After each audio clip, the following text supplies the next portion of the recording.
exemption. We are glad to note that Uganda Hotel Owners Association has excelled in its regulatory and monitoring mandate, and this facility has not been abused. I think you should clap for yourselves. VAT exemption of the hotels. We are glad that you heard our cry when we lobbied for the extension of VAT exemption for our members to get back on their feet after the devastating effects of COVID-19. We thank you for the relief you gave our members at the moment our businesses were in distress. The tourism stimulus package. The government extended to us through the Ministry of Finance an assistance together with European Union, the stimulus package, which has been accessed by about 47 hotels and tour operators.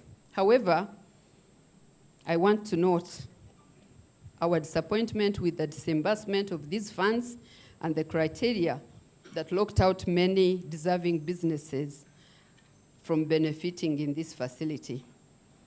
I call upon the Ministry of Finance and Government to continue to engage with UDB and EU so that the facility can benefit most of our businesses. Tax education. Commissioner General, I must commend your team at URA for working very closely with our Secretariat when URA introduced the FRIS. We wrote to you requesting for training for our members. I must mention that not only did your team offer an excellent hands-on training package, they also followed up with the Secretariat to offer additional support to all our members who needed it at no cost. So for this, we thank you and the entire team at URA. Against this background, one might ask or wonder, why are we here today if URA has done all this?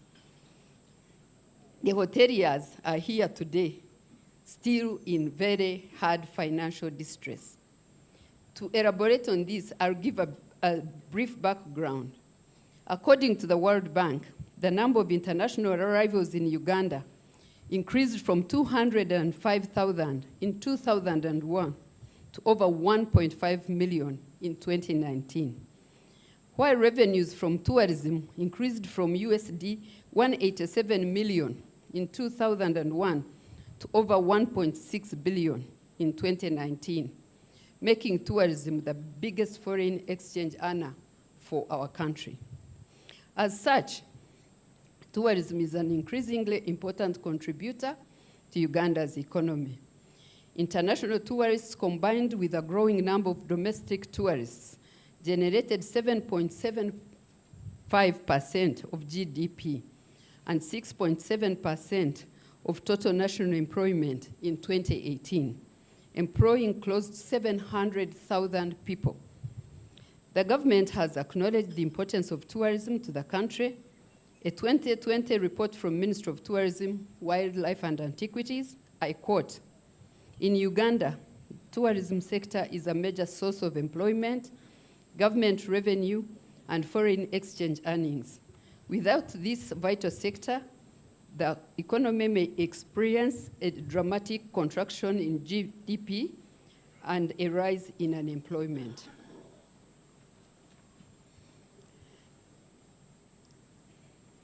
NDP plan, the government says it wants to increase earnings from tourism to USD 1.86 billion by 2024 and increase its share of GDP to 8.5% through infrastructure development and marketing. The accommodation sector plays a significant role in the development of Uganda's tourism industry. A 2014 census by the Bureau of Statistics found that the country has 6,291 accommodation establishments with about 100,000 beds. The Uganda Hotel Owners Association has over 600 members, which include prominent hotels that you know, like Serena, Resort, Sheraton, Protea, Hotel Africana, to mention but a few. Tourism was considered the hardest hit sector by COVID-19 outbreak in Uganda. The ban on human movement, the airport closure, and the imposition of quarantines on incoming travelers led to a near collapse in the tourism industry, not only in Uganda, but worldwide.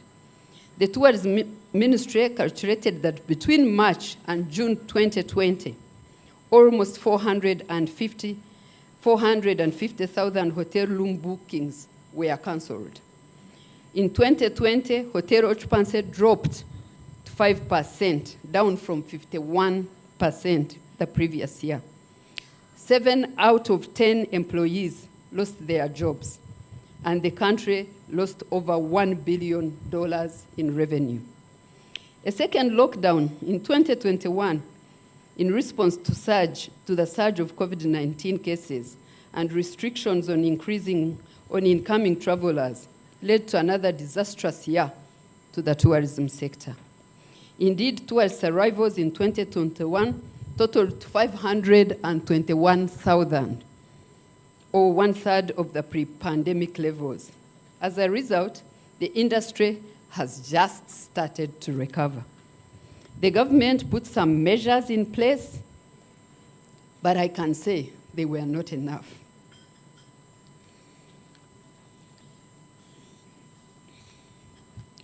The accommodation sector is still recovering from the pandemic. It is faced with numerous obstacles that have the potential to impede its development, frustrate investors, compromise the quality of service, and undermine the government's efforts in the development of our economy. Our General Secretary, Mr. Birungi, will be highlighting some of the issues that we have here, but I will just mention a few. The multiple taxation. We currently pay over 25 different taxes and 7 licenses. The EFRIS, Uhoa has accepted and complied with the new EFRIS system, and its members have done that, but there are a lot of hiccups that will be elaborated to you, Commissioner General. The major thing, the withholding tax. This year, a new system of appointing hotels as withholding tax agents was introduced, adding yet another strain on the sector. Harassment. I'm sorry to use that word. Harassment by URA officials. People want to pay taxes. They know the importance of taxes. They know we need good roads. They know we need electricity and everything. And all these, the hoteliers pay them. We pay for utilities, we pay for water, we pay for electricity, though on and off we don't have the power, but the harassment. And I think our Cooperation Secretary will elaborate on this kind of harassment. The Commissioner General, during the course of the meeting, you'll hear firsthand the effects this tax regime has had on our members. I don't want to speak for these members because I know they will speak for themselves. But you'll hear from some of them who represent the others on what the tax regime has done to the operations and what we go through to meet our tax obligations.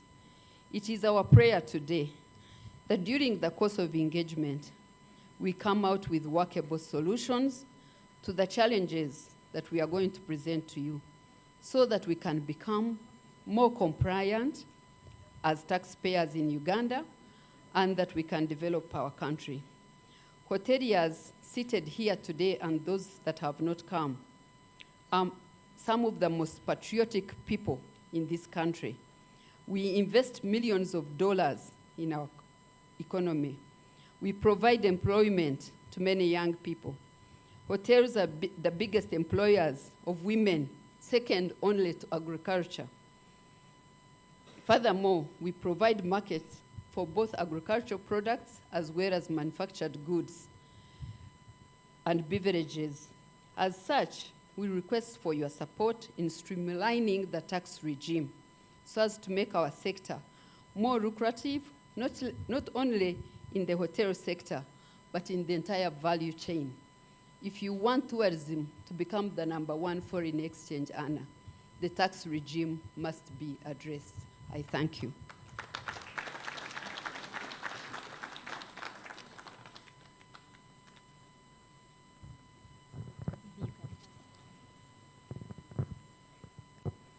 Thank you very much, Chair Lady, Uganda Hotel Owners Association. We shall have a small change in our program because we want the Commissioner General to listen to your issues first, and then we hear his remarks as closing remarks after he has heard from you and the complaints and even some of the success stories that we have. Please allow me now to welcome Mr. Herbert Byarhanga. He's the chairperson and president of the Uganda Tourism Association, the umbrella body for the tourism associations in Uganda, and one of which Uhoa subscribes to. Mr. Byarhanga, you're most welcome. Thank you very much.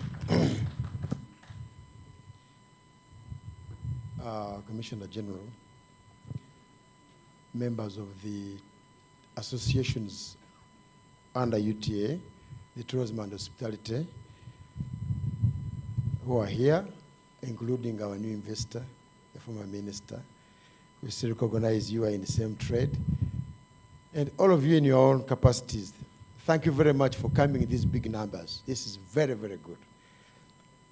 I want to thank Madam Susan Mwezi, the chairperson of the Uganda Hotel Owners Association, for breaking the bitter relationship that has been there for many years between the taxpayers and URA.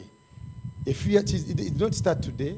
It started a few years ago by engaging, as you have heard from her speech, engaging URA, please deal with us. We are the only ones who are organized until URA accepted and had to sign an MOU to deal with an organized association. Others are following. Thank you very much, Madam Susan. That is excellent. Uganda Tourism Association, which I head, has 9 associations, of which Uhoa is one. Then we have got Association of Uganda Tour Operators, who run around the world looking for tourists. We have got Tourist Guides Association. We have got hotel managers. We have got travel agents. We have got community, art and crafts, and maybe I've forgotten one. But it is very important that URA is coming to listen to this. I was at URA office early this year in the same, of course, talking about taxes. And after discussing with them, showing them how we generate money to come to Uganda, the next email we got was the threat, like Madam Susan was saying. What is the problem? I think there is a, Bwana Commissioner, you need to have a dedicated team from your commissioners who will listen to the private sector, tourism and hospitality. Because many times I've had in conversation with your people, you have today Commissioner X, tomorrow there will come another Commissioner Y. He does not know what happened in the previous meeting. You need to teach you or show you how we generate money from the tourists, how we cost. I did it to the commissioners, I think they threw it away. And I remember you had organized that meeting, but you were unable to attend it. But you need to know how do we get money? Because when a tour operator or a hotel gets $7,000, an officer seated in URA office looks at $7,000, will say, these guys are rich. It is wrong. That $7,000, you will find 40% goes to government in entrances to national parks.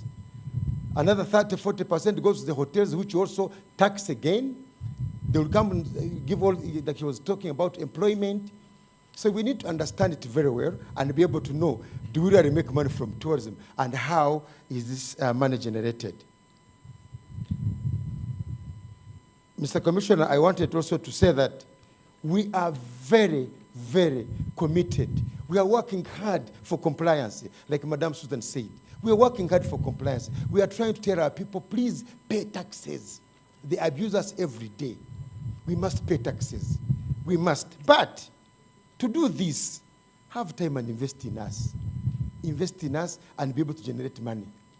What did Ugandans do? What wrong did they do? If they start a company, they can't be given a tax holiday. But when a friend of ours comes from somewhere, he's given a tax holiday for 5 years. Why? What wrong did we do? If I've just been discussing with the Honorable, she has an ecotourism site. She's just started. She's going to employ like 200 people in an ecotourism site. But you and I will come tomorrow, pay taxes. You have not paid returns.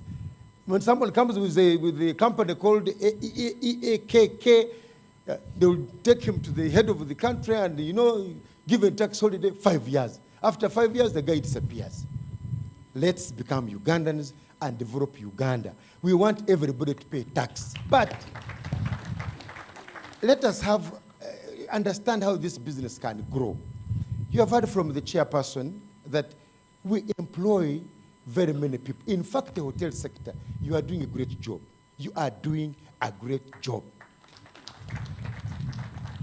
I move around the country all the time. Many, many people are there, whether they are getting little money in hotels, but they are there trying to survive. Does URA know this? That we're actually helping the government to employ some people. Most of the time here, the president is crying, we have a problem of unemployment. But do you really know that even if someone is paid 200,000 shillings or 100,000 shillings, it's a job. It can give them life. Lastly, the tourism business, Mr. Commissioner, is a people service industry. We can only compete with the rest of the world if we have got skilled manpower, very well trained, very well assessed, and they're given licenses. We are battling to get people licensed. We are battling to ask them, please pay tax, even if it is 10,000 shillings, even if it is 5,000 shillings, we must pay tax. But we have over 250 occupations that can create employment for people. But they can't be registered with URA. Is it because of the law? Or Minister of Education does not work with the Minister of Finance? What is the problem? These occupations are there. Even if somebody is a cleaner in a hotel, even if somebody has got only one job of just welcoming people, yes, let it be registered with URA, and we pay your tax. And we become compliant, we become proud. I was in America last week. People are proud that they are taxpayers, they even complain that they are taxpayers. We want the tourism sector to be understood and we become tax compliant, and we work with you and we develop our country together. My name is Herbert Biaruhanga, the President of Uganda Tourism Association. Thank you very much. Thank you very much, Mr. Biaruhanga, for the very interesting presentation and remarks. We are going to have two presentations today because, like the chairperson said, this is your day to talk to URA. To structure the presentation, we are going to have a presentation from our General Secretary, Mr. Cephas Birungi. After that, we will have a presentation from our tax experts, Grant Thornton, by Mr. Solomon Rukundo. Then from there, we'll open for comments and feedback from our members. Mr. Birungi, you're most welcome. We are going to cast the presentation there also. For those people who are online, you'll be able to get it, but then we'll also send it to you by email after the meeting. Thank you, Jean. Good morning, everyone.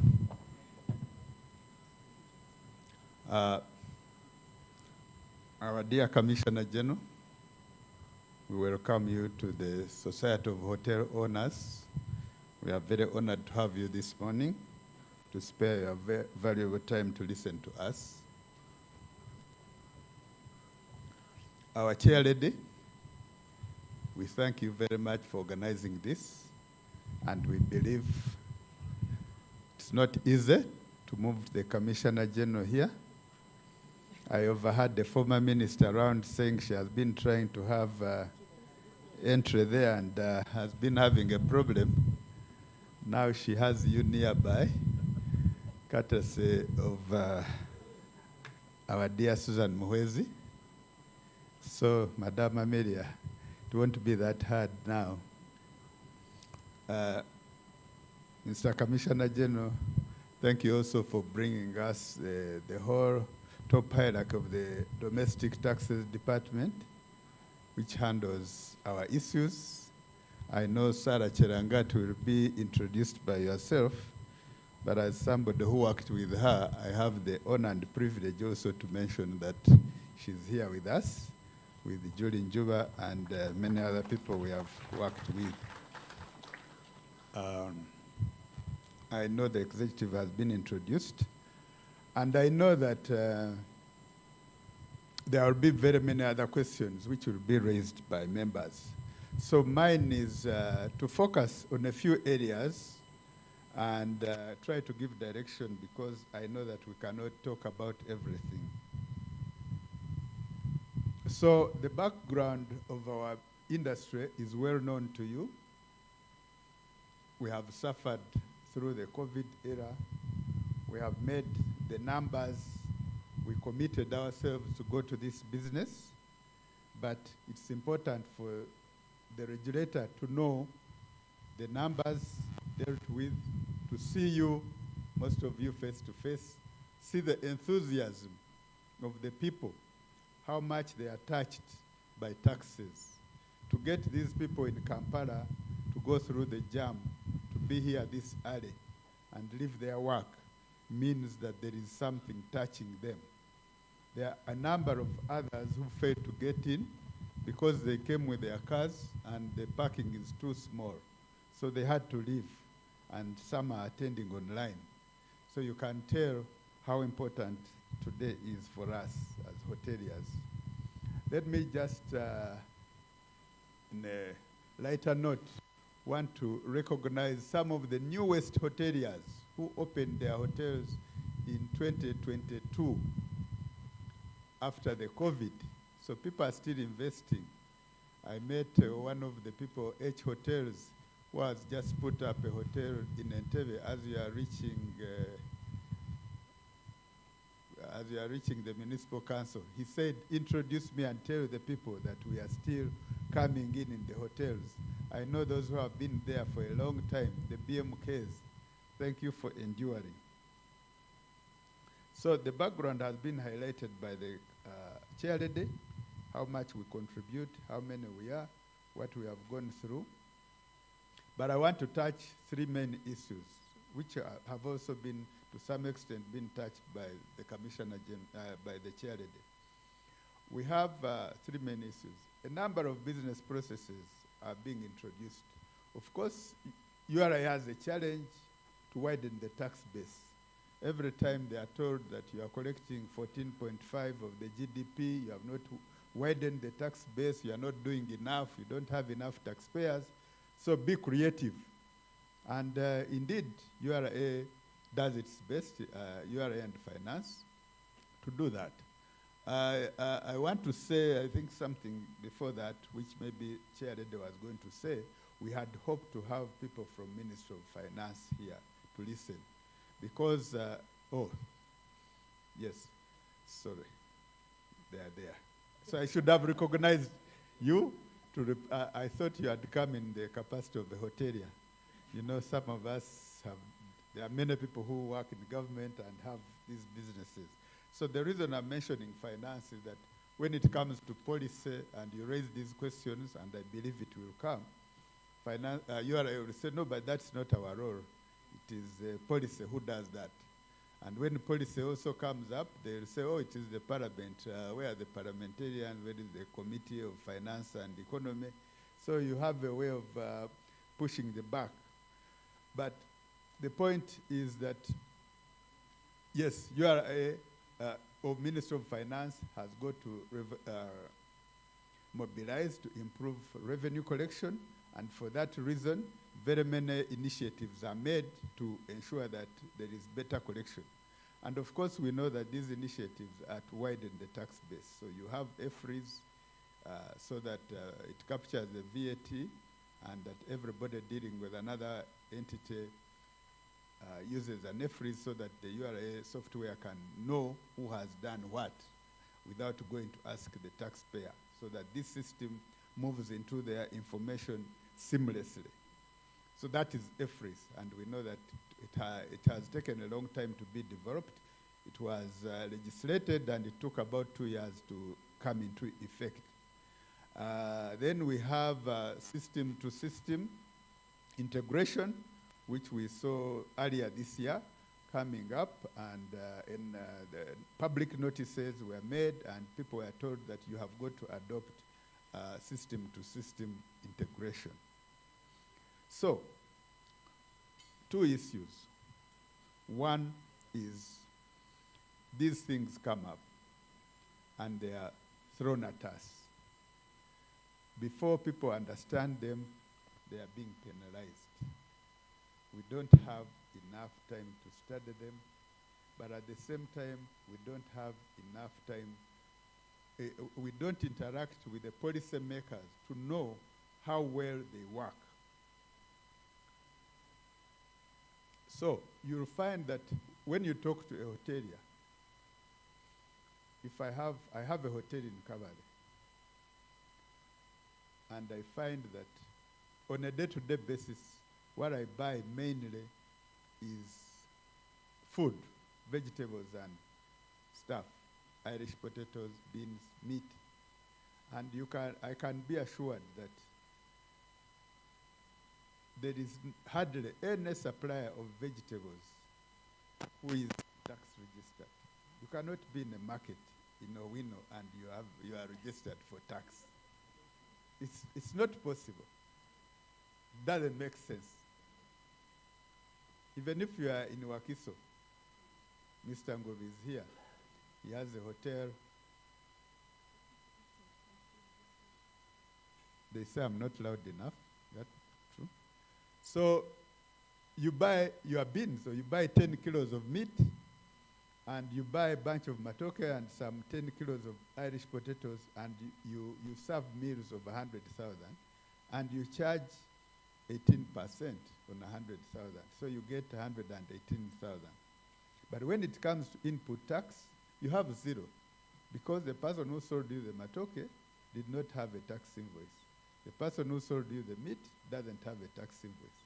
So you are passing on this 100, you are passing on this 18,000 shillings.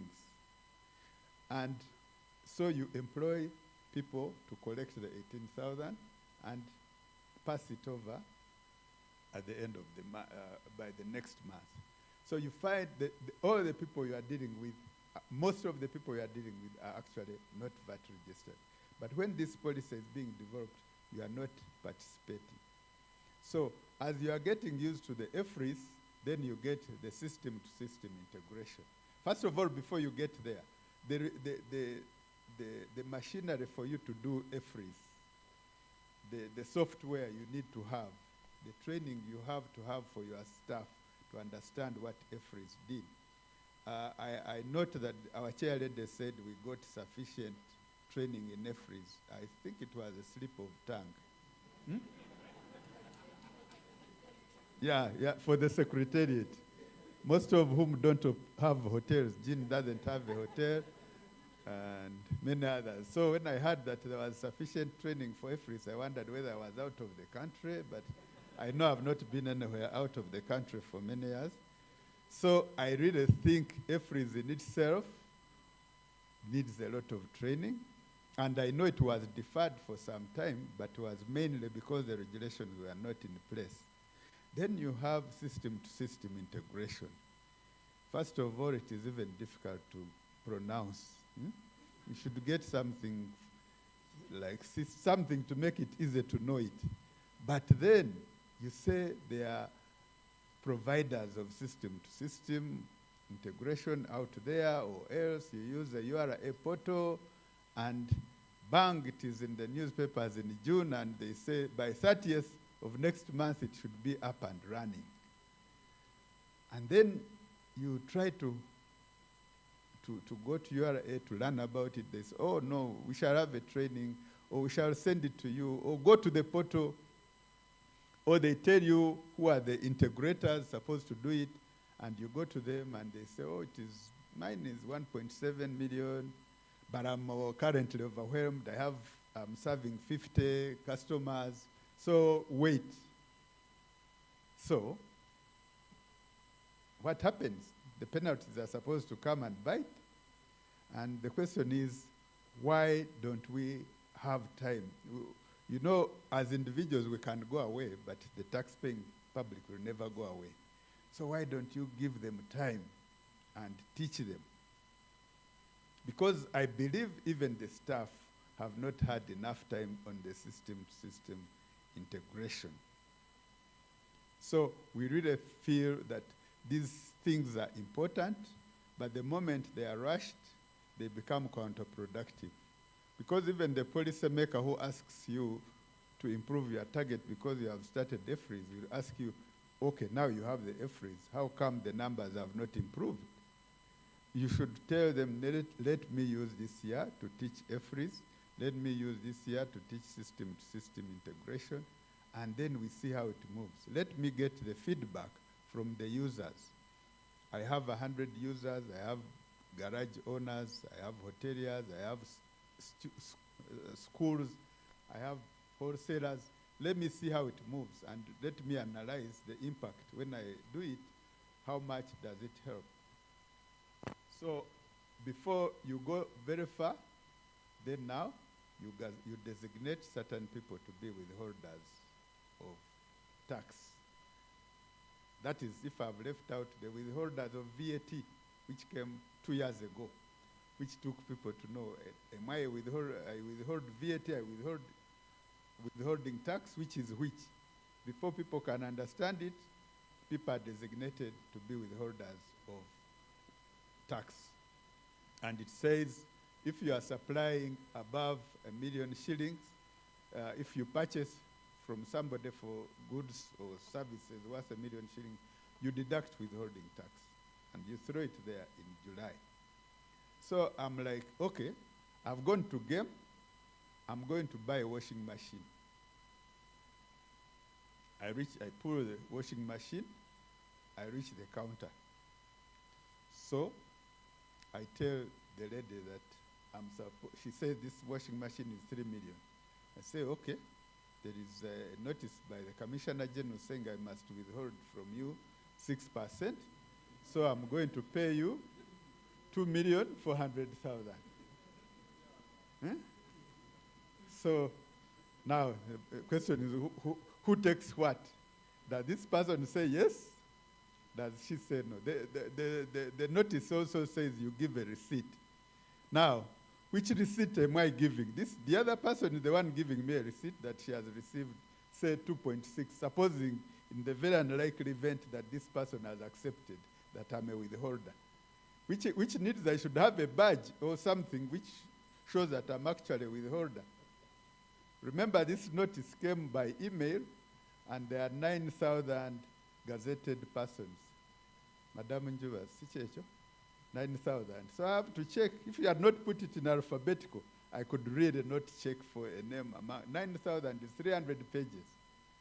You should have at least said, let me send to each person, and the person knows that I'm gazetted. I know a taxpayer about 3 years ago who got to know that they were a withholder when they were penalized. They had never read the thing. And the law says once something is gazetted, it is the law. So for you to say I didn't read the thing is your problem. So they had to pay the withholding tax from their pockets. So the question is notification, implementation. My understanding is that withholding tax, being designated as a withholder, you needed to be, the original provision was government alone. And it was increased to some other gazetted entities. At that time, it was expected that those gazetted entities are the big companies, which cannot pay cash.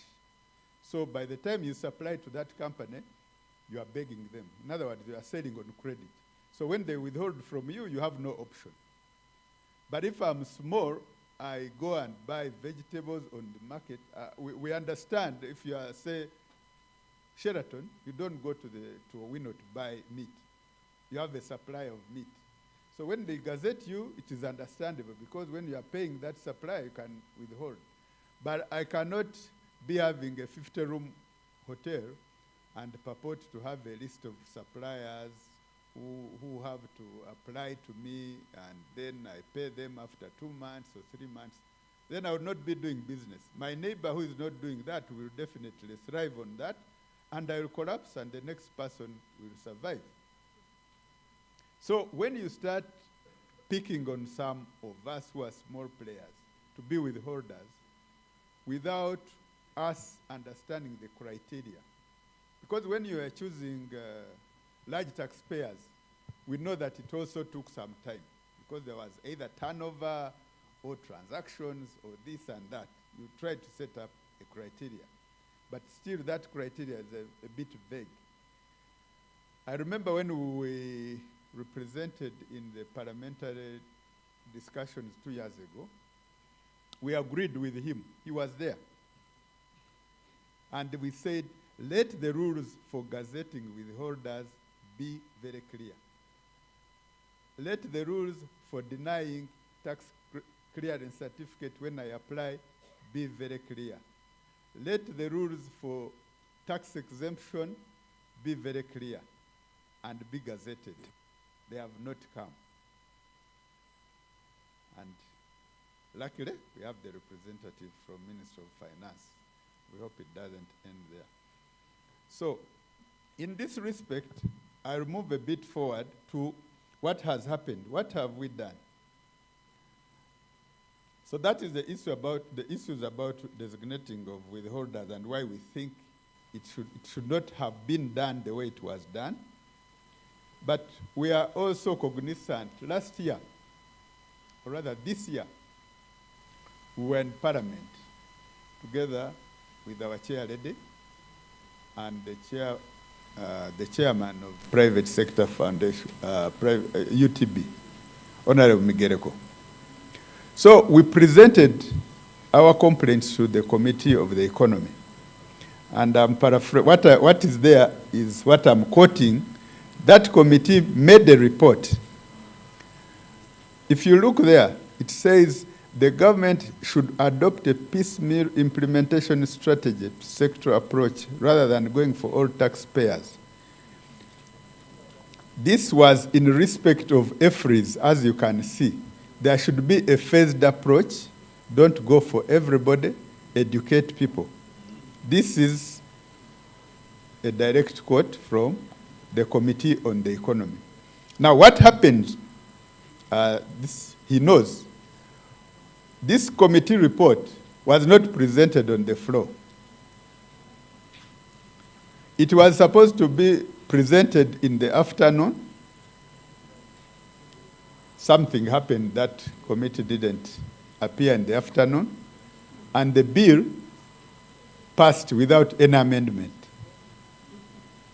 So the things which were recommended by the committee never passed. Whatever in the tax procedures code never passed. And that takes me to the other main issue which we had in the tax procedures code. It is the second other issue we had. The ledger, section 40C and section 38 of the tax procedures code.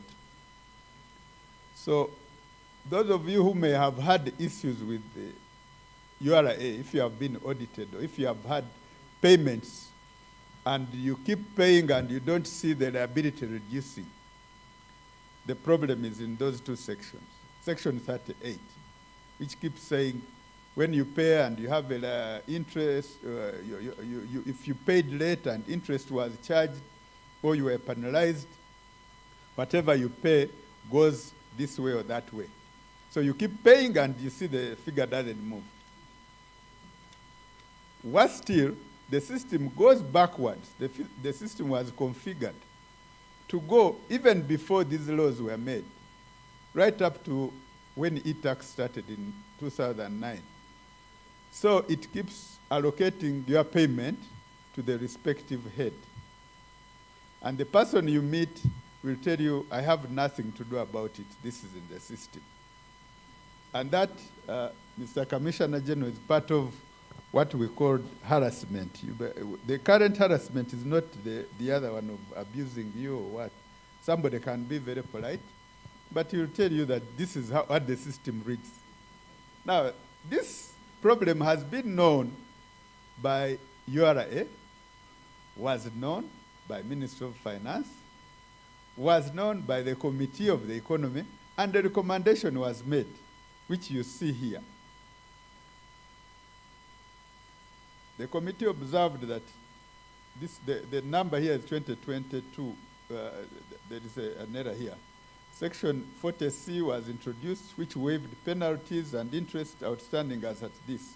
One of the reasons for the waiver, beside the COVID pandemic, was to clean URA books. It was expected that contentious questions regarding penalties and interest would be resolved through the waiver and allow taxpayers to start on a clean slate. Now, what happens then, instead of a clean slate, when you go there, they say, no, what was waived is interest, but then the other money, we allocated it to principal, therefore the principal didn't change, so your liability has not changed. I don't know whether any of you has experienced this. If you are there, please. So the question is this, isn't that a form of legal harassment? Because somebody knows the real problem, but says, let me use the law to trick you into being in the same boat. Whatever you say, I will say, it is principle. Whatever you say, and remember, this ledger changes every day. It is like air. You can't hold it and take it to somebody and say, this is, because the interest keeps accumulating. You move to the penalties, they say, no, it is on the interest. You move to the interest, they say it is on the penalties. It is like waringa. That's how they used to say it. So this, to me, is a very big point, which is a legal point, which was addressed by Parliament. But simply because it never went to the floor, no solution was got. So basically, we have a problem of a legal issue being recognized, but not being addressed, being postponed. Remember, Section 40 said we waive interest and penalties prior to this. But when you go to that ledger, they tell you, oh, no, this was principal because all the money went to principal. You say, but I paid. I said, no, this is what the ledger reads anyway. It is up to you. So we find that one is a very big issue. We also know that one of the, in the mission statement of the Commissioner General was to have alternative dispute resolution as one of the main drives of his leadership. But we think that when you keep going into that kind of thing of the ledger, you are not actually fostering alternative dispute resolution because you are being legalistic in a way in which you know that the other person cannot win. So we think this alternative dispute resolution should be brought to bear on this. But again, going to alternative dispute resolution, you know that some time back, the URA said we are going to have an alternative dispute resolution, so instead of going to the tribunal, we shall have a panel to look at your things here and resolve them. That started, and a number of taxpayers went and started that process. But of course, that process did not recognize the 30-day limit for appealing to the Tax Appeals Tribunal. So for those people whose issues remained unresolved, after the 30-day limit, they were told, no, the alternative dispute resolution was not formalized by government, it is not in place, so we are sorry, go to the tribunal. And when you go to the tribunal, the same person will say, I'm sorry, but your 30 days expired. So we think that is another form of legal harassment, because you know the problem. You invited me that we kutesa. Then you were very much aware that I was running out of time. And when I ran out of time, you are happily telling me that, you remember, you are out of time. So when you don't have that goodwill, then you wonder, how much goodwill do you want the people to have? If you have just done that to me, what mentality will I have when I'm preparing my books? And at the same time, when you are still asking me a question, I hear that you have issued an agency notice on my bank account. And yet, you raised an assessment 5 days ago. And yet, the law says I should pay within 45 days. So if I'm not going anywhere, 40, even 20 days have not expired and you have served my agency, my bank, is that being fair? Is that being just? Do you expect that the taxpayer who experiences that will pay that tax patriotically? Because that taxpayer feels you are not being very, and maybe your integrity is being questioned. So we really think those are key areas for you to address. But for these taxpayers here, we can go into legalities of what is a tax and what is a levy and what is a charge. But when you realize that I have to file 4 tax returns for corporation tax a year, I have to file a withholding tax return per month, I have to file a value-added tax return per month, I have to file a payee return per month, you can compute how much this costs me. Of course, it is a legal obligation. Every citizen is supposed to comply, but you are supposed to be mindful that this person who is doing this work for me should be given some respect, not least because they are also complying with the local government levies and taxes, hotel tax, local service tax, property tax, bar license tax. You might think these are too many, but if you actually go to the municipal council, you'll find that all of them are waiting for you to pay. And I know there is something like copyright tax, which looks very nebulous. I know we went through it with the Africana, where the musicians come to your hotel and confiscate things that they have had you playing certain music. Therefore, under the neighboring rights, you are supposed to pay them a certain amount per year. Of course, you have to pay NSSF. So, Mr.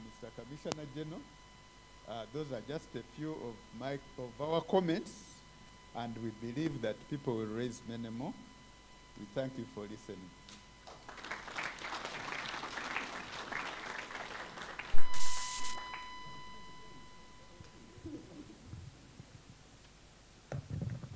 Thank you very much, Mr. Virunji. I would like to invite Mr. Solomon Rukundo from Grant Thornton to please come and make your presentation.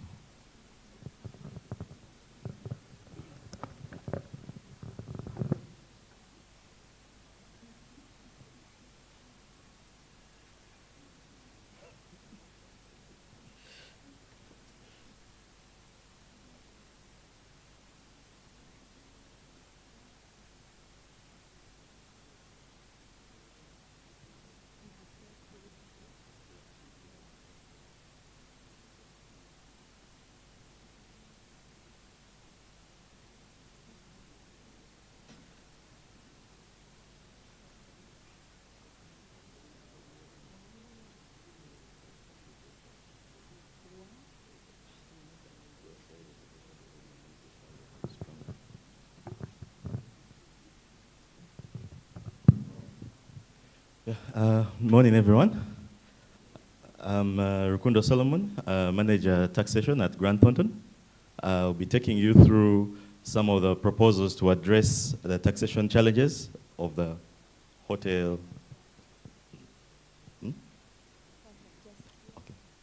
Yeah, of the hotel sector in Uganda.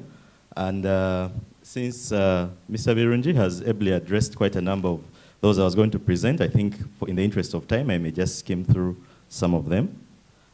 Mr. Birungi highlighted on the issue of multiple payments. The hotels are paying 25 different types of taxes, licenses, levies, and it's quite a burden of them. So we would propose that some of them at least be merged, especially those that are going to the same entity. So for example, the hotel tax, the local service tax, the property tax, the ground rent are all being paid to the same entity. So why can't they be merged in the interest of easing compliance for the purposes of the hotels? So that is one of the proposals. Withholding tax, this one was very ably addressed, and the fact that it creates discrimination among those who are gazetted as withholding agents and those who are not gazetted among the hotels, and it makes it difficult for them when it comes to accessing the supplies, because some of the suppliers are not willing to be subjected to the withholding tax. And so they have to look out for only those who are willing to be subjected, and that becomes very difficult for those who are not gazetted.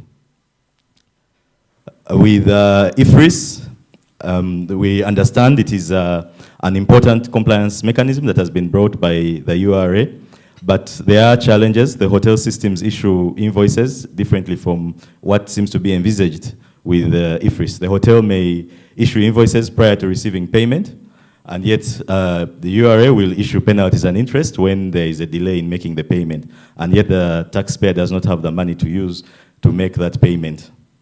And then also the requirement that purchases be made from IFRIS registered persons in order to claim expenses is a challenge, because that means that the nearby, for say upcountry hotels, the nearby unregistered providers of agricultural produce, for example, will not be able to, the hotel won't purchase from them because they are not going to issue IFRIS invoices. So the hotels have to go a long way to look out for those who are able to issue those invoices. And this one is more, whereas even some of the hotels may be able to do that comfortably, this is a disadvantage to those suppliers around, or potential suppliers around, who would have been benefiting from offering the hotels. So it's interesting. One of the hoteliers I engaged with described how there are so many farmers and producers around, but they have to travel several miles in order to access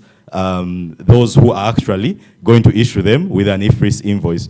Many of those around are not even registered don't even have TINs. So it is a challenge. So the proposal is to make a provision for hotels to procure agricultural produce from non-IFRIS registered suppliers and still be allowed to claim these expenses for income tax purposes. That's for the VAT registered hotels that are required to use IFRIS. Because if you're using IFRIS, you can only claim an expense, an income tax expense, if it was issued by an IFRIS registered person. Then we also proposed cash basis accounting for hotels. This was recently introduced this year for government suppliers. And so what cash basis would mean is that you only make payment to URA when you have received payment. So when you issue the invoice but have not yet received the payment, you will not have to make any payment. URA doesn't have to demand payment from you. So that's the proposal to be considered. Cash basis accounting for hotels has recently been done for government suppliers. So since we've seen it can work for government suppliers, there is no reason why it can't, in principle, extend to the hotels. For VAT, as was noted earlier, currently upcountry hotels are exempted from VAT on accommodation, but hotels in Kampala and 50 kilometers from the boundaries of Kampala are required to charge and account for VAT. Now, for those benefiting from the VAT exemption, the input VAT is a cost because they can't claim the input. So the prices will remain high. And for those not benefiting from VAT exemption on accommodation, the VAT charge makes the service just expensive. They are almost in the same position. So we note that tourism development is one of the development goals under the National Development Plan 3. If you look at Chapter 8, it's dedicated to tourism. Tourism is expected to grow from 1.4 billion US dollars to 1.8 billion US dollars between 2021 and 2025. And quoting from NDP at page 98, it says there is limited government support to the private sector to spur investment in tourism, and the existing incentives are not yet attractive enough to lure them into product development. And that is indeed the fact. We look at the Bank of Uganda working paper on COVID-19 pandemic stated that the tourism sector and other face-to-face services have suffered the brunt of the COVID-19 pandemic. And the background to the budget 2022-2023 states that due to the spread of COVID-19 and its effects globally, Uganda's foreign exchange earnings from tourism reduced by 73%. From 1.6 billion in 2019 to a record low of 0.5 billion in 2020. And as a strategy to boost tourism, government is committed to stimulate domestic tourism by encouraging many Ugandan residents to explore local tourist destinations. The only way Ugandan residents are going to explore these destinations is if they can pay the affordable rates. And if VAT is still being charged, or if VAT exemption is not allowing them to claim input, then the prices are going to remain high. We note that in Tanzania, Section 27 of the Hotels Act exempts VAT-registered persons from a hotel levy. So there is some incentive being given. In Zambia, the VAT on hotels was removed for 2 years following the COVID-19 pandemic. In Uganda, it was only for 1 year for those within Kampala and 50 kilometers from the boundaries of Kampala. And that, moreover, that is in 2020 to 2021. But that, moreover, came a bit late and it was a bit complicated because that particular law was assented to by the president in September of 2020. And yet it was supposed to take effect from July. So between July and September, there was nothing to use. Then even after it was assented to, there was no full communication to the public. Mr. Virunji talked about how when something is gazetted, it's assumed that the public knows about it, but the public may not in fact know about it.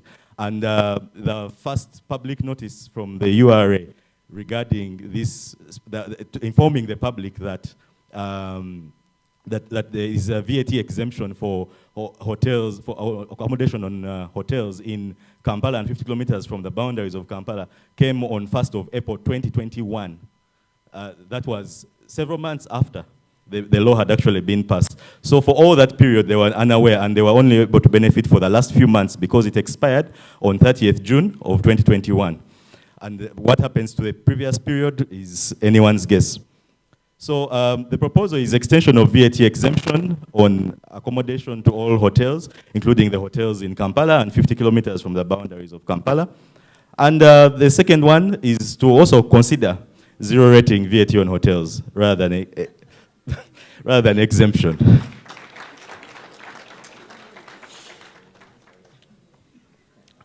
And we also propose an income tax exemption for hotels that are making a significant investment. And here's why. Because when we look at the government official documentation and stance, it suggests this is the logical conclusion. This is what they should be doing next. Here's why. Item 12 of the second schedule to the Investment Code Act lists tourism as one of the priority areas of investment. Look at Schedule 2 of the Investment Code Act. It lists, I think there are about 24 sectors or slightly more. And those are the sectors which are considered strategic investment areas. And all the sectors in that Investment Code Act, in that schedule, are benefiting from an income tax exemption or some other form of preferential treatment. The only sector that isn't benefiting is tourism. Out of all the sectors listed there, from income tax, tourism is benefiting from, in some form, from VAT, is benefiting from excise duty and stamp duty, but income tax, there is absolutely nothing for the tourism sector. So tourism alone, we look at, these are all the sectors. We have agro-processing, medical appliances, building materials, automobile manufacturing and assembly, household appliances. If you check section 21(1) AF of the Income Tax Act, you will find all these sectors listed there. But tourism alone remains missing. So tourism benefits only from VAT and excise duty exemption when they invest up to US $8 million. Then they're able to get some exemption. And yet, according to the Budget Framework Paper 2022-2023 and the NDP3, the goal over the targeted results for the next 5 years is maintaining the contribution of tourism to a total employment of 667,600 people, increasing the inbound tourism revenues from $1 billion to 1.5, maintaining the average number of international tourist arrivals from, or rather increasing inbound revenues per visitor in tourism, per visitor from $1,000 to $1,500. Then maintaining the average number of international tourist arrivals from the US, Europe, Middle East, China, and Japan at 225,000, increasing the proportion of leisure to total tourists from 20% to 30%. And for this to be achieved, the proper incentives need to be availed. So the proposal is for a 10-year income tax holiday for tourist hotels investing at least $5 million under the Income Tax Act. I thank you.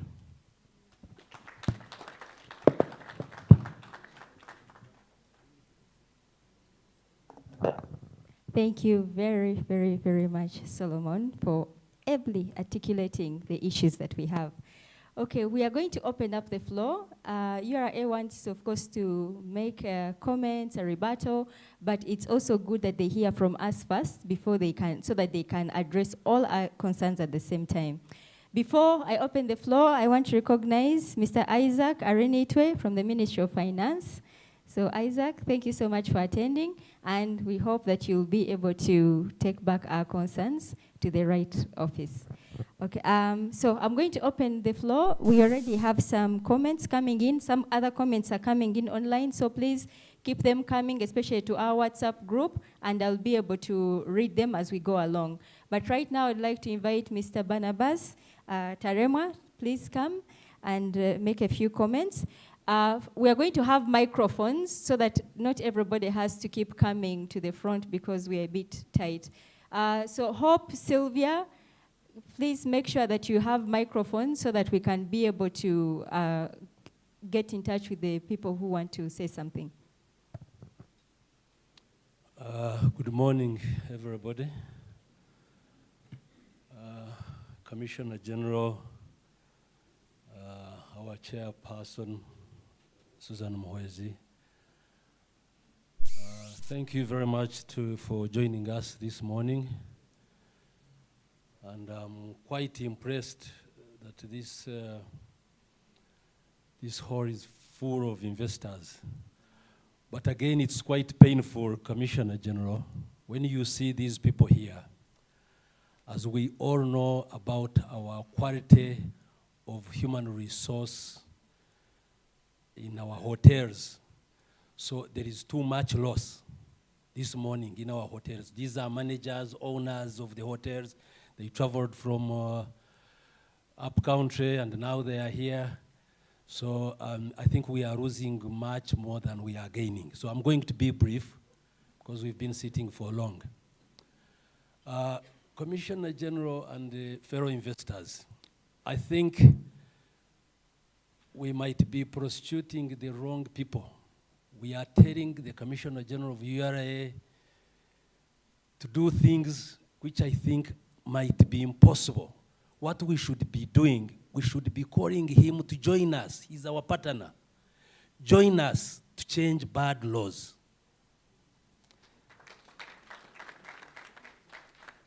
When I was growing up as a child, there was a bad law, capitation law, which was known as poll tax, or omusolo gw'omutwe, where they used it to round up unemployed people in the villages and imprison them for years simply because they couldn't pay that tax.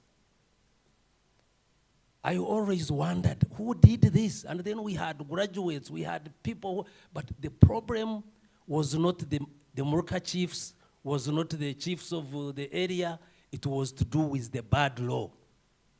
That bad law was stopped by some of us. And how did we stop it? We tackled the right organizations, we tackled the right areas. So, this morning for me, I want to call upon the Commissioner General, Minister of Finance, our partners, to join us and remove laws that are not practical. This law is impossible. This law undermines development.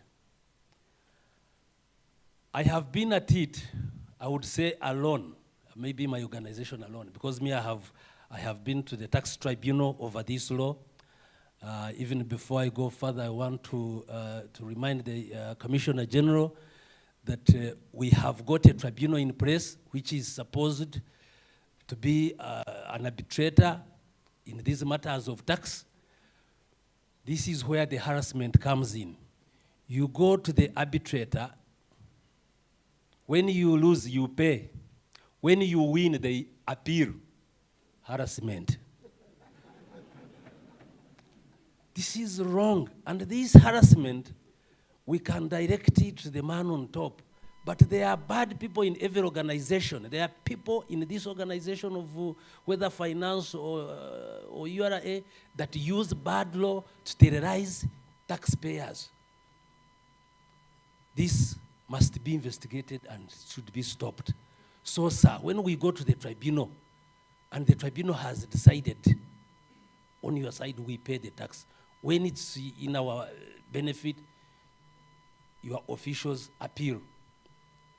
And this is the harassment they were talking about. So, to me, we can sit here and talk until cows come home. But the best thing to do, I have talked to Council Birungi. Whatever we are asking from the Commissioner General, I can tell you he won't do much if he does not join us. Because what he's doing, he's implementing the law. And he's not going to change the law. That's the system they are telling you. That's what the system tells me. The system is the law. This is a bad law. We must change it. This multiple taxation. The multiple taxation, whoever did the drafting, these are textbook economists. These are people who just go in some room and paste and just copy and paste. And they are paid and they move away. It's laziness, and it's actually tantamount to criminality.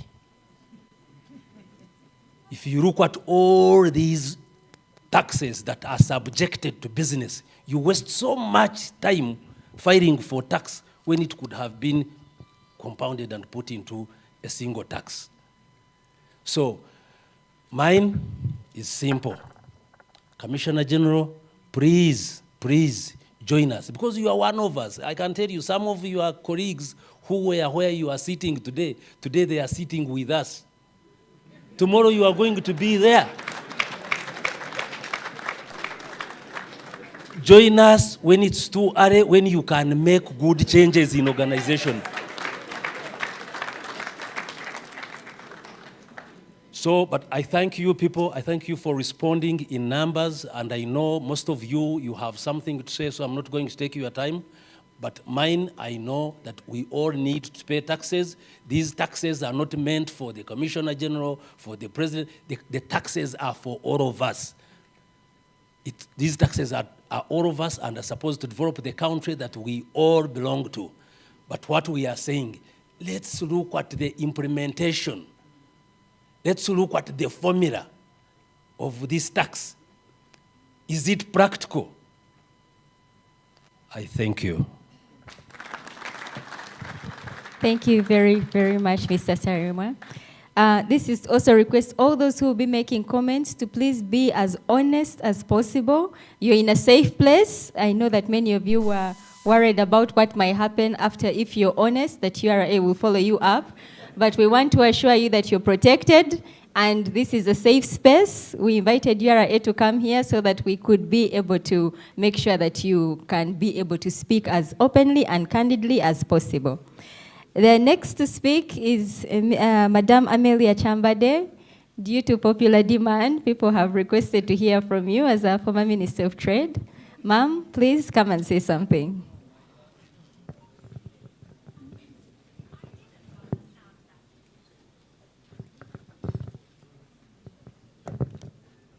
Thank you very much.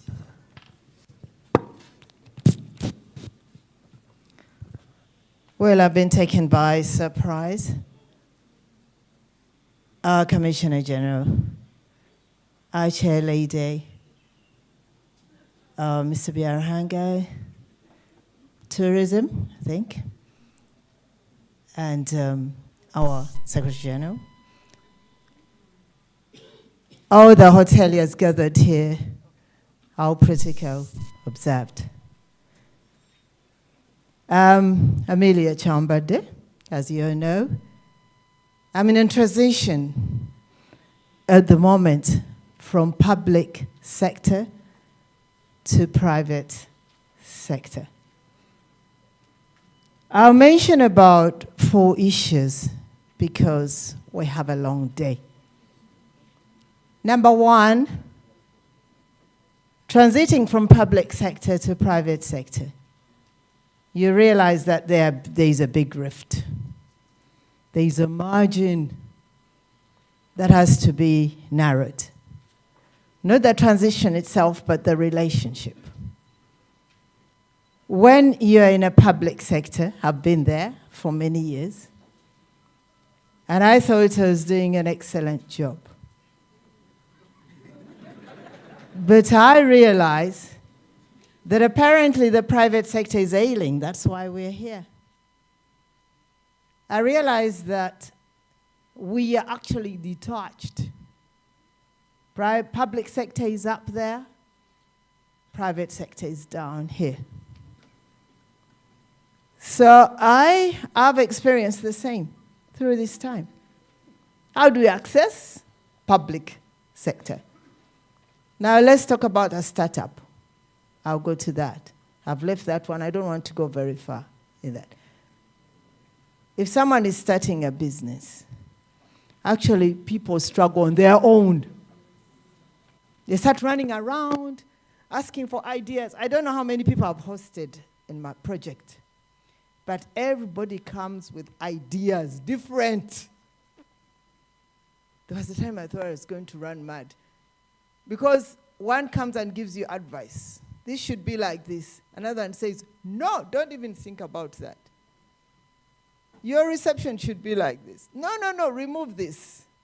So you find that we don't have a common area or a source where you get sufficient information on how to do that particular business. Of course, you read, you consult, but that one, I think, now that we have an association, I really want to thank Susan for this and everybody, that we come together and we are able to exchange views. 3, I want to protect the Commissioner General, because the Commissioner General can't do much really, because this is the role of the legislators. Changing the law, even if it makes noise. In fact, I want to support the previous speaker. Even if we make so much noise, poor man, the only thing he will do, he will go to finance. And finance will say, we want taxes. We want money. We gave you this job to collect revenue. Now you're coming to us to tell us this and that. So I think we should have a consortium where we have legislators as part of us, maybe cabinet, people who make laws and defend them. Commissioner General, his terms are very clear. Collect revenue at any cost. So where does he get the money from? And we expect him to run back and say, cut out withhold tax, cut out this, cut out this. He cannot. They will say you failed the job. Let's look for somebody else. So I want to defend him for that, in that. But let us form a consortium. Let us call some of these legislators here. The ones we find that are a bit friendly with us on these committees, some of them on these committees, trade and services and all that, we can bring them and they try to influence some of the changes that we are making. The fourth point, credit.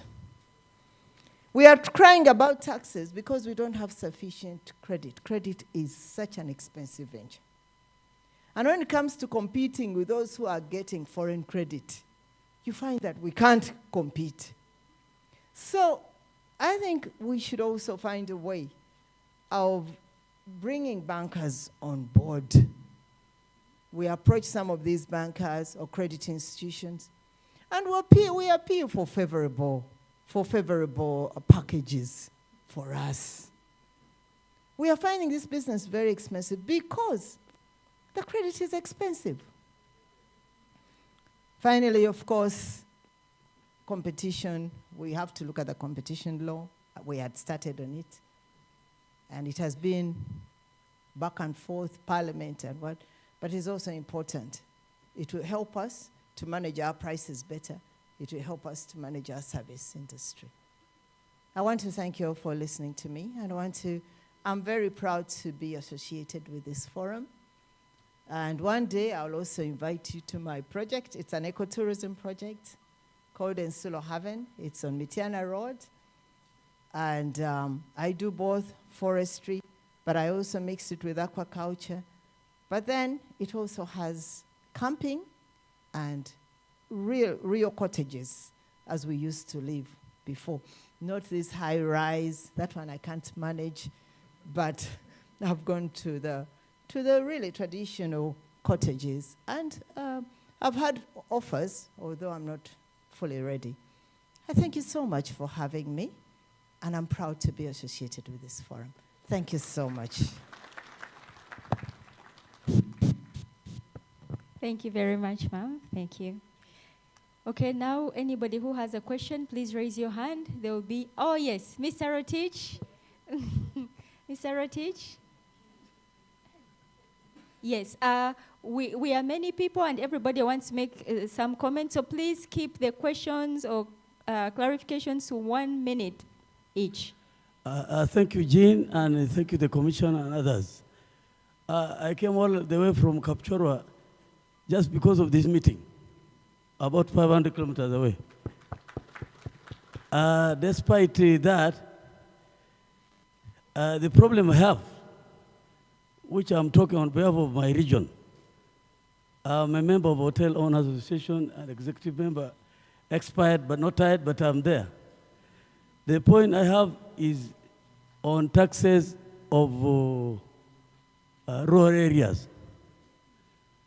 I have a tax which has fought it from 2017 to date, that if you disagree with the revenue officer, will impose you further tax. Further tax. I've gone to the headquarters of URA, I've failed up to now. It's a good idea that I'm with the commissioner here. It is really appalling that you have 10 rooms which are allocated to athletes. These world athletes now, they stay there for 1 year for free, eat for free. But the tax is more than the cost of the building. I've been imposed VAT from 2017 to date. I've fought it hard up to now. Whatever money which goes to my account, URA goes and removes everything. I've failed to operate. So, Bwana Commissioner, I'm crying tears in the eyes of all these businessmen. I have a hotel called Noah's Ark in Montelgon in Kapchorwa. It's with the small crafted rooms, about 10 or 12. But the tax is alarming. Any money I put in the account, URA goes and removes everything. So I've been left helpless. But I played also a role in the country. You see these world athletes coming up. I'm their chairman of athletes. But equally, I was saying, but a commissioner, whatever money I could have in my own pocket, remove for me a tax of about 150 million and yet the value of the asset is about 80 million. So let's discuss about that. It's really appalling. Thank you. Thank you, Mr. Rotich. I see a hand from Mr. Beraho from Grand Global Hotel, behind there. Thank you so much, Eugene. Thank you very much, our chairperson, for the lovely work you've done for us. I would like to amplify a few things. Eugene, give me more than 1 minute at least. The first one is I would request URA to undertake a policy impact assessment before it applies policies bracketly. Policy impact assessment is a very good measure managerial, really. If you are going to apply a policy, for example, VAT, to request people to remit VAT in a certain period, you must see how does it impact this sector and how does it impact the other sector. You cannot apply blanket policies on all sectors at the same time. It's impossible. An example, roofing, for example, manufacturing, collects 90% of their money upfront before you get a supply. Hotels, on the other hand, 90% of their money is paid after maybe 3 months. I think you know that as hoteliers. So there's no way you can say that a hotel should remit VAT in 2 weeks' time, really. And while that can apply for roofing manufacturing, it might not apply for hotels. So hotel and other policy impact assessment is very important before enforcement and application of the policy. The carpenter has normally said that measure twice and cut once. What does it mean? Take time and plan properly, so that by the time you apply what you are going to do, then there is no question, you have got it right.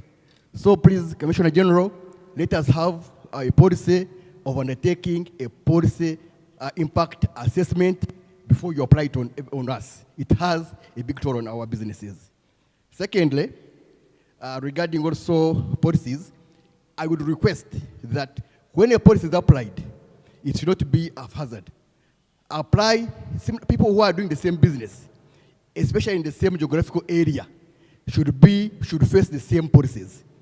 What am I saying? If you are in Kampala, for example, and there are 20 hotels, and only 5 are supposed to be agents of withholding, only 5 are supposed to be agents of VAT, but the other 15 are not, then you distort competition, really. So if you are to apply, as much as possible, really, apply it to similar people, similar businesses in the same geographical area. I would understand we are exempting upcountry hotels and Kampala hotels may be paying tax. That's okay. But if it is in Kampala, for example, within 50 kilometers, and within Kampala you have different policies for every hotel, really you distort competition. Remember VAT, whether you like it or not, is a cost. Because if I apply VAT on my service now, the guest will go to the next hotel where there's no tax. So I'm forced now to incorporate tax within my charge so that I can ably compete. Mr. Bera, we have 1 minute. Okay, thank you. Then the other, give me like 2 minutes at least. We have many questions, please. Okay, the other issue which has not been touched on is on credit notes. Credit notes have a problem. It is so difficult to reverse mistakes. In hotels, it is very common to issue an invoice to a customer, say, an NGO, for example. They come after 2 weeks and say, oh, change it like this because my sponsor wants it this way. Then when you issue it again, it becomes the second invoice. That's the problem. So, and it's very difficult to modify them. So look at, as I speak now, I'm suffering with so much liquid notes. So we need to look at that. Then the other issue is, yes, that was credit notes. Then the other issue is on tax clearances. Recently, I was doing my annual audited books, and my accountant did not include all the money which was withheld from me. So I said, why are you not including this? He said, no, you have not yet got a tax certificate. They call it withholding tax certificate. I said, but why? They withheld it. He said, no. URA only recognizes when a withholding tax certificate has been issued. But now, if I provide the services, say, Makerere University, really, what influence do I have on the university to remit that money to URA? Really, what? So for me, I believe that if I can confirm to URA that I issued a service to Makerere University, they withheld money, and therefore I'm incorporating it in my audited books, you should really take it a bit serious. Last one? Yes, last one, almost the last one. Yes. Yeah. I would also like maybe to comment on what Madam Chambers said. He said, of course, he was sympathizing with the Commissioner General, that he's there to collect taxes. But I also believe, Commissioner General, one of your roles is to advise government. Because I believe that if you advise government, that in my process of recovering taxes, I have the following problems, then the government will take it serious. Also, I would also propose maybe, Madam Chairperson, if you can allow, that we have a more structured engagement with URA. Probably I may propose that URA, Commissioner General, you can appoint someone who is our relations officer there, who should be interacting with our leadership. So that now we don't really have to, so it is structured. We know that if we have issues, Jean or our chairperson, we know whom to see, other than having this very informal gatherings. Lastly, Jean, I also recommend that since the Commissioner General, you are there to collect taxes, and some of the policies you are implementing are not actually yours. Really, we are hanging, you are a messenger, really, and we are shooting you for nothing. We should have, to be more structured, let us have like an ad hoc committee. Because there's no way, we have raised so many issues today, there's no way we can solve them all today. It's not possible. So can we from here agree, as a way forward, to have an ad hoc committee comprised of our hotel leaders, URA, and finance, so that now we closely go through the issues raised here and come up with a way forward. We shall deceive ourselves if we say we are going to solve them today. Thank you so much. Just thank you for the extra time. Thank you so much, Mr. Vera. There's a gentleman I skipped. Yes, in the grey T-shirt. Good morning, members. My name is Sachigude James. Thank you, Madam, for this organization. First, we didn't have an opening prayer. I don't know why. Second, the question goes to the Commissioner General. Why do you accept sales without TIN and you disallow purchases without TIN? 3, about tax clearance, under the going concern concept, most hotels shows that they're moving on. But to reach a certain extent, you've been paying tax for a financial year, maybe like for 11 months, you've been paying tax. But when you apply for tax clearance, someone says, you need to be at zero balance. Sincerely speaking, under human nature, even if you go to the toilet and you titrate, you leave something inside to move your body. May God bless you. Thank you so much. Mike from Marasa. Mike, you had something to say? Oh, okay. Yes, we have, yes. Let's bring the microphone here. Don't worry, everybody will have a chance. Yes, okay.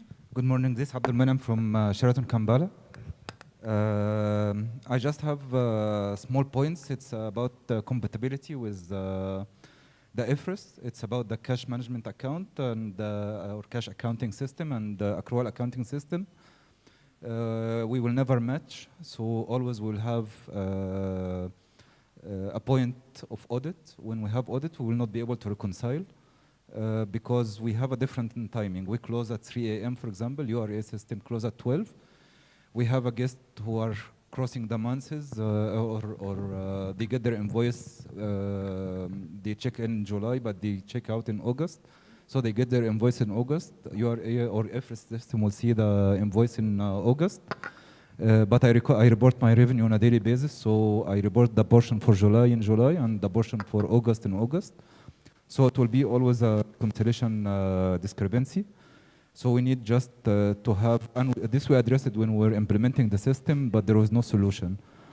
We have also like a membership. We have people pay 12 months in advance. I have to give them IFRS invoice because you need to claim the amount, but I need to spread my revenue over 12 months, which I report every month, the portion for the revenue. So this one of the incompatibility issues. Also, I always separate between the taxation. We have some taxation which is related to cash. It's cash movement. I collect from the guest and I pay to the government. So I don't consider this, but I always think about the one which is impacting my cost.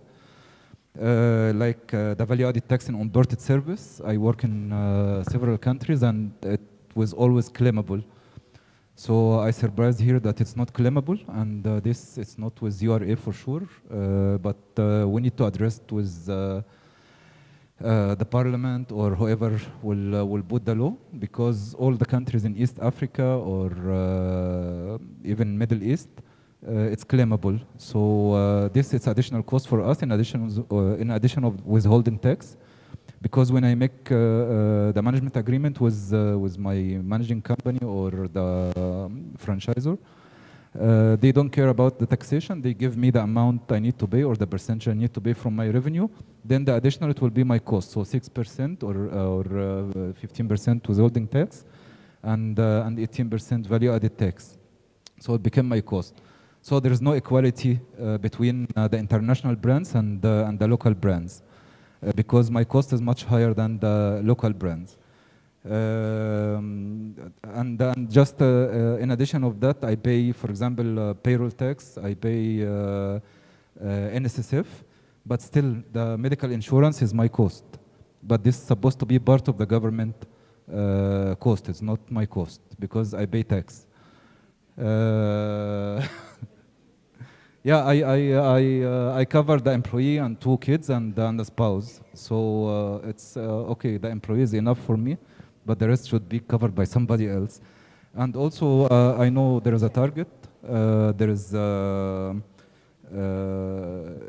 know, the country needs are growing every day, but we are thinking with the same pool of taxpayer.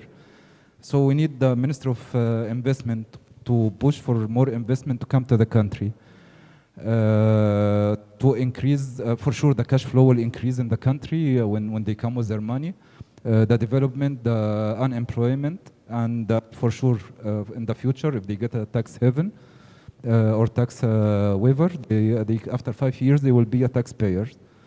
1 minute. I'm done. Thank you very much. Thank you so much. Somebody is talking about gender balance. So if we could have a lady. Do we have a lady? There are some hands at the back. Okay, there's a lady at the back there, please. Take the microphone.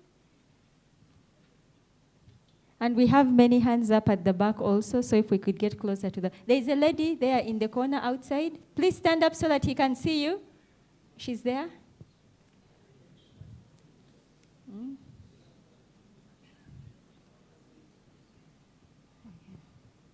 Good morning, everybody. Jackie Muhanji is my name. I'm here to represent Arcadia Lodges. Arcadia is located in Lake Mburo and Kabale. Mine is to emphasize the points that were raised by Cephas and Solomon. One is on the VAT exemption on accommodation. So I'm appealing to Commissioner General to also advocate for zero rating the accommodation, because that's when there will be a real benefit on the side of the hotelier. The second one is on the ledgers. URA now has pegged approvals of tax clearance to ledger balances. And these ledger balances are not reconciled due to sometimes system issues. So if you could remove that approval of tax clearances because of a ledger balance, that would help us so much. Thank you.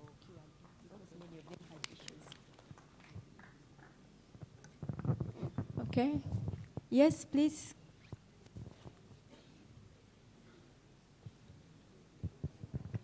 Good morning, everyone, at our all capacities. Good morning, everyone, at our own capacities. My name's Margaret Odong from Gulu. I have 2 issues that I want to raise up. One is... We can't hear you, please. I have 2 issues that I'm raising up. One is I'm addressing to the Commissioner General.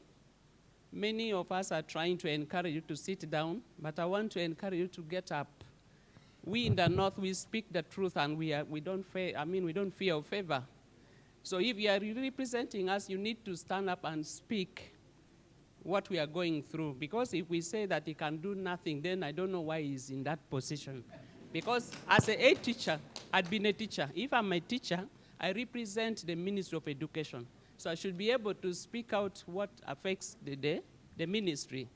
So I encourage you to speak out on our behalf. Then two, I still address it back to URA. Most of the issues we are saying we may not be able to, but we talk about the legal harassment. However, there's still financial harassment, whereby your team still demands finance in order for things to be sorted out. I want to be very honest. Like, for example, issues that had been pending on system, that if free system found it there, they could have sorted out earlier. But you find that after 2 years, when we do some assessment, that comes out. And some particular people even demands, if you want these issues to be sorted out, somebody comes up, and then after 2 years, that team is not there, another person comes and goes back to the past. So I think when there are issues, we need to sort out and close with the old past. But if after 2 years you think things are done, then just of a sudden, a lying dog is woken up, it may bite. So I am requesting that if there are issues, let us sort it out and close. Not wait until after 2 years when the other team who raised up disappeared, then another person comes and you start afresh. Thank you. Okay. We still have more hands up there. Okay, Mark Kiria. Okay, first, wait, there's a lady who had just stood with the microphone. Let the one with the microphone speak, and then Mark, you'll speak next. Morning, everyone. Yes, I'm from the northern region, and my major concern is about the penalties. They are levying high penalties on people who are defaulting, or maybe if you have defaulted like on VAT or something, but we all know that we are all learning this system, and it will not be fair to levy big penalties like if you fail to issue an invoice to a customer and you're levied 8 million, or if you are assessed and given a penalty of 20 million, then it is doubled to something like 40 million. I see it as something unfair, which URA should look into and try and revise those rates. Thank you. Thank you very much. Ms. Mark Kiria. Then yes, we have thank a you. lady in the corner. I take this opportunity to thank our chair lady, Madam Mark, Susan. 1 minute. Yes, Madam Susan Mwezi, and the Commissioner General for accepting our invitation. Our president, who's my boss, Mr. Biarhanga, stated something which I want to supplement. I represent the technical arm of Uhoa. I'm the president of the Hotel General Managers Association of Uganda. So mine is to create viable human resource for the hotel and tourism sector of Uganda to be competitive in the East African region. We benchmarked with Kenya in 2020 and found out that their training institutions have what they call centers of excellency, which we wanted to create here in our Jinja UHTTI to train our tourist handlers and our hotel handlers. Mark, we want to keep it to tax issues. So we shall request the chair lady and all those high-ranking people to help us at the policy levels such that Minister of Finance and the Committee of Parliament handling the economy and tourism in particular should institute an act or a policy stipulating a tourism levy to train our human resource handling this sector. And we want the Commissioner General to help us merge some of those 25 taxes. 25 is too much and it does not develop the tourism or start, it develops other sectors. But ourselves, we are not being fed, we are not being grazed. So we need a training levy, we need a tourism tax that we can train the human source to run this industry. I don't have enough qualified human source to be competitive in the East African region. There is a saying that if a tourist, 1 minute. when tourists go to Kenya with $10,000 in their pocket, they'll spend almost all the $10,000. But when they come to Uganda, they spend only $3,000 because our waiters, customer care, our service criteria is below standard. People then say, we shall go and buy this craft from Nairobi or Masai Mara. So this committee of parliament, Minister of Finance, URA, should also include our private sector bosses when they are planning policies that affect our industry, especially human resource where I am concerned. Thank you, Mark. All right. We have a lady in the corner. She had put up her hand for a long time. I have the microphone ready. Good morning, everyone. My name is Serebe James. I'm from Oil City of Hoima, representing Taxation Hotel. I have two issues. One, I wish URA could define compliance because last financial year we got exemption from withholding tax by being compliant, but along the way we are off the list because the compliance levels have been lifted that they require us to pay 50 million at that time. I think compliance means that I'm doing all that's required of me, however small I am, however little money I bring in, I'm compliant. I do all my returns. I do everything on time. Now, you are defining compliance on the level of the cash you are receiving, not on what I'm doing. So I'm there, I'm waiting for payment from a client, and then he says, no, we are withholding from you, but already applied for that money. So they pay me less 6%. So it's affecting me. Now I apply again, they say, now you should have paid 100 million. Here I am, I'm constructing a hotel, expanding it. So I'm paying out more money than what's coming in. And you're saying I'm not compliant and you won't give me the tax exemption. I think that's totally unfair. Secondly, I wonder, you guys, you are so bright, you come up with this ledger, but also you have my returns, okay? So my return says I'm claiming 100 million from you. Then your ledger says, no, we are demanding 2 million from you. Sincerely, with all the power you have, the knowledge you have there, why don't you look at my return as it is at that given time with your ledger before even you send me an agent's notice? You see, your agent noticing us to the banks, to our customers, spoiling our name along the way that we are not good taxpayers. Whereas you have my returns. I'll give you an example. You audited me, and you said at June 2020, you have so much to pay, and I paid. I would expect my ledger at the end of that audit to say 0. So when I continue now, because even sometimes you advise me, say now, adjust your return to show so much as a claim. Oh, and I do that. Then after so many years, you come with the ledger.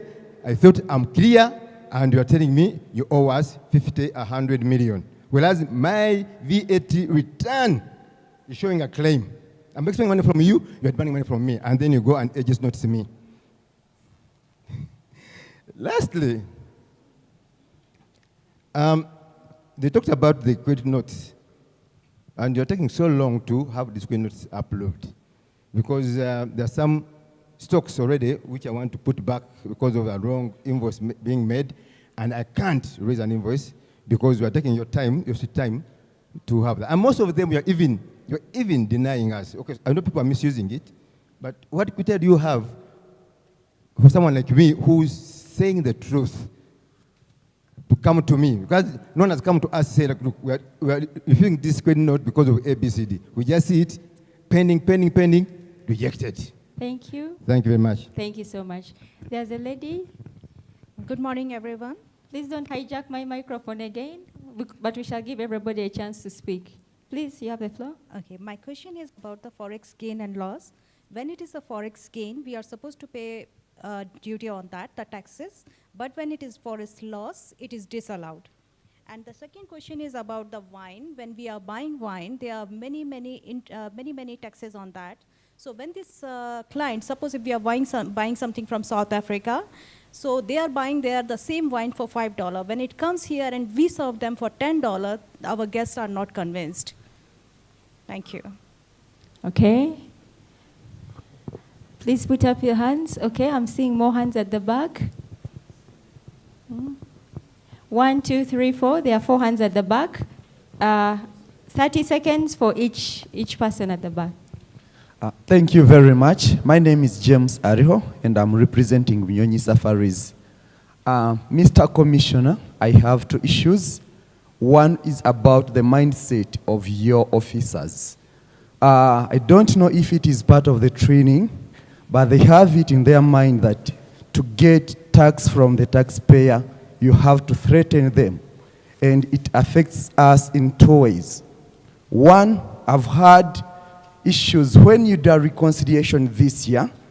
From the reconciliation, you pay whatever they tell you to pay. Then next year, they give you any other query, and they are telling you to just go back to use the ledgers and come up with a position.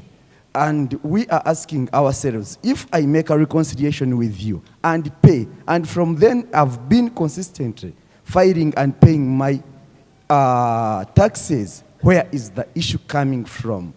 Then secondly, Second point. Yes, secondly, it is about the denial of credit notes. I issue a credit note, put the reason, and most of the times even put the invoice that is replacing the one that I have cancelled. But still your officer goes on to reject the credit note. Surely, have they taken time to read through the remarks? Then the other issue is about the protection by the law. The fairness of the law guides that he who alleges must prove. But Mr. Commissioner, your officers have stood behind the fact that they raise an assessment, and it is me, the taxpayer, to prove that actually what they are assessing is wrong. Thank you. Just 1 minute. It comes mostly close to the end of the financial. When we are pushing for a withholding exemption, then they assess you and you don't have time to reconcile. They will tell you, first pay this to get the exemption certificate, then we can reconcile later. So we want to really, maybe the next trainings you make with your officers, tackle much the issue of their attitude. Thank you very much. Thank you so much. Okay, please bring the microphone to this gentleman here. And unless you have a point that has not already been mentioned, because we need to give URA time to also respond. So unless you have an issue that hasn't yet been mentioned, then we can listen. Then you bring the microphone to the front. We have some questions from our board members. Thank you. Thanks very much, Madam Jean. I know we are here to raise complaints about URA, but I will start with a complaint. I mean a compliment. We are here to raise complaints, but I will start with a compliment. EFRIS has really done a lot of work to improve the taxation, especially in VAT returns. I want to declare here that for the first time, I received a refund, 2 refunds from URA after EFRIS came. What happened is this. All the small things they had been taking from me, like you go there for a tax invoice, I mean a TCC, they say, oh, first pay this amount before we consider you. You pay it. EFRIS brought it back and subtracted it. So I was able to come out with a positive. So thank you very much. Good morning, friends. Now, the complaints. Please stop hijacking the microphone. I'm sorry if I annoyed some members, but that's my experience. The other one is, why does URA tax us in advance? You pay withholding tax, they say you can't claim it unless you claim it as IT at the end of the year. So that is advanced taxation. You pay VAT withheld someone writes you a letter that I deducted your VAT, by the way, and it does it on 15th or 14th of the month, when you have already submitted your returns. URA does not want a date behind. They will reject that. So it's the same with the VAT withheld and withholding tax. Withholding tax you can only offset against your returns at the end of the year. Now, why months ahead you tax me, supposing I don't make that money, with provisional tax, IT. We are told to estimate what we shall make. If you overestimate, you are penalized very seriously. Thank you so much. Are you telling me to get off? Or 1 minute is finished. Okay. Okay. Okay, I think I have the microphone. Thank you very much. I am George Kibora from the Sorry, I was still having some time. You had the lady. Withholding tax, advanced taxation. Now, harassment by tax officers. I am just informing the URA that your systems have bugs. When they come to calculate and you bring in round of errors and truncating. We are using different calculators because for VAT return, you are supposed to do calculations, feed in the URA submission sheet. Then the sheet does its own calculations. Now the calculation is in the section 2A.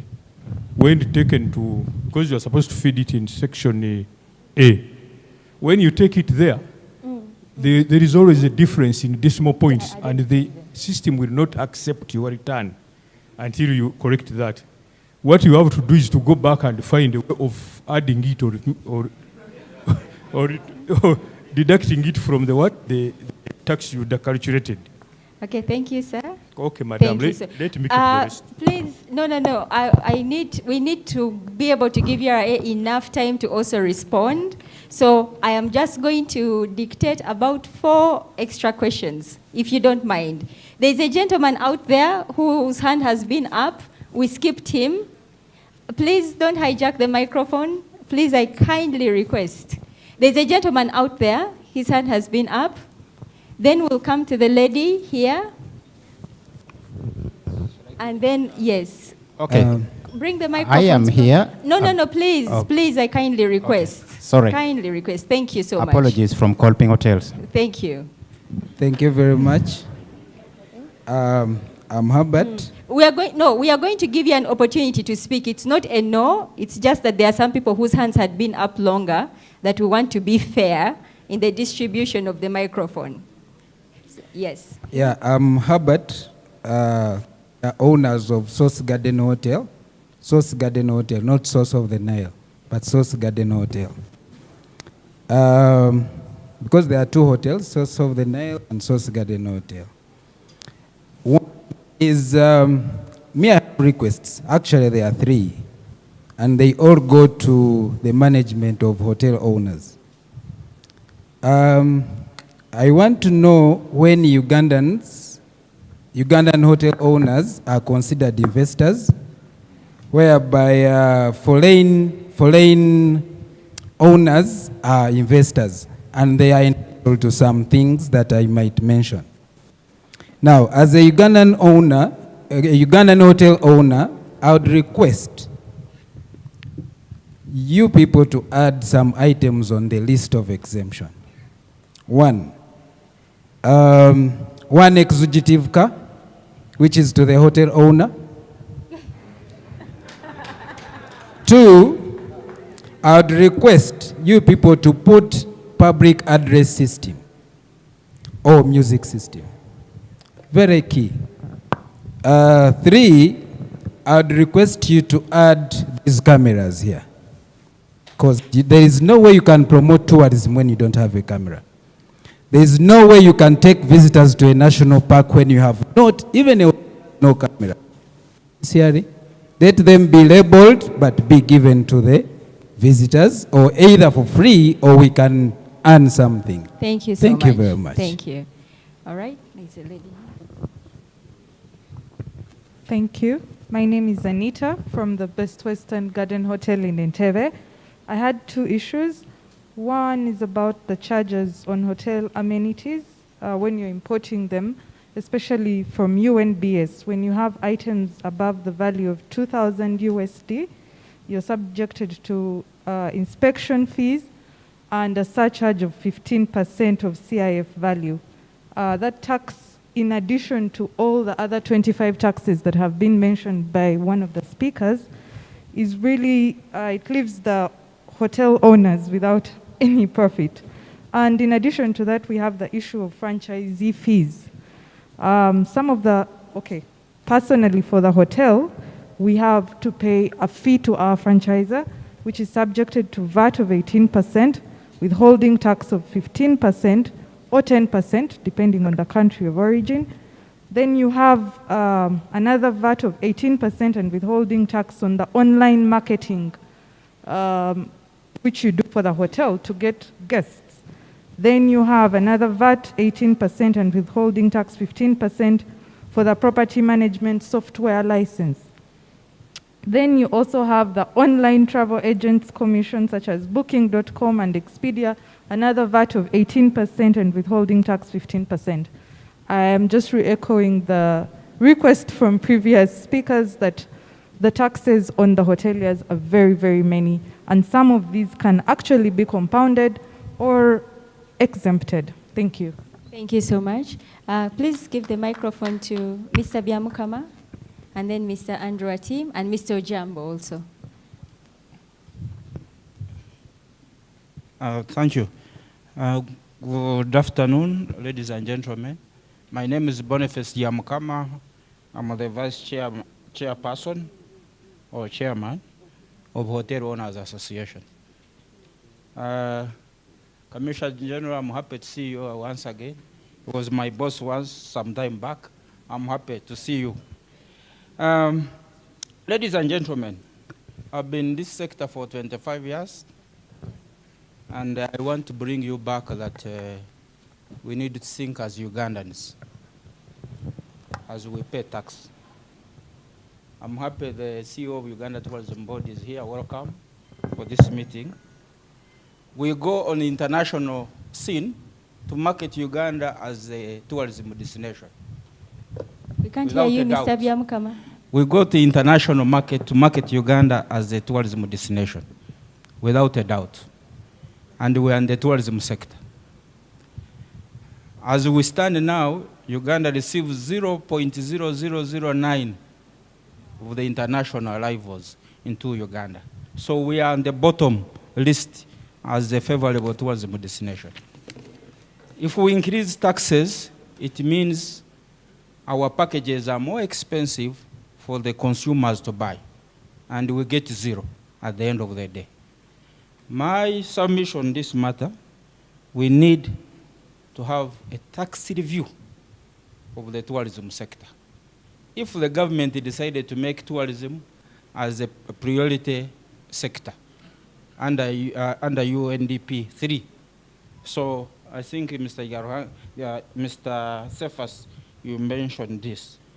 The chair lady mentioned 26 taxes plus, including a swimming pool tax. And if you have a lift in your hotel, you also pay tax. And if you have a bar in the hotel, you pay tax for the bar in the hotel, even if you pay corporation tax at the end of the day.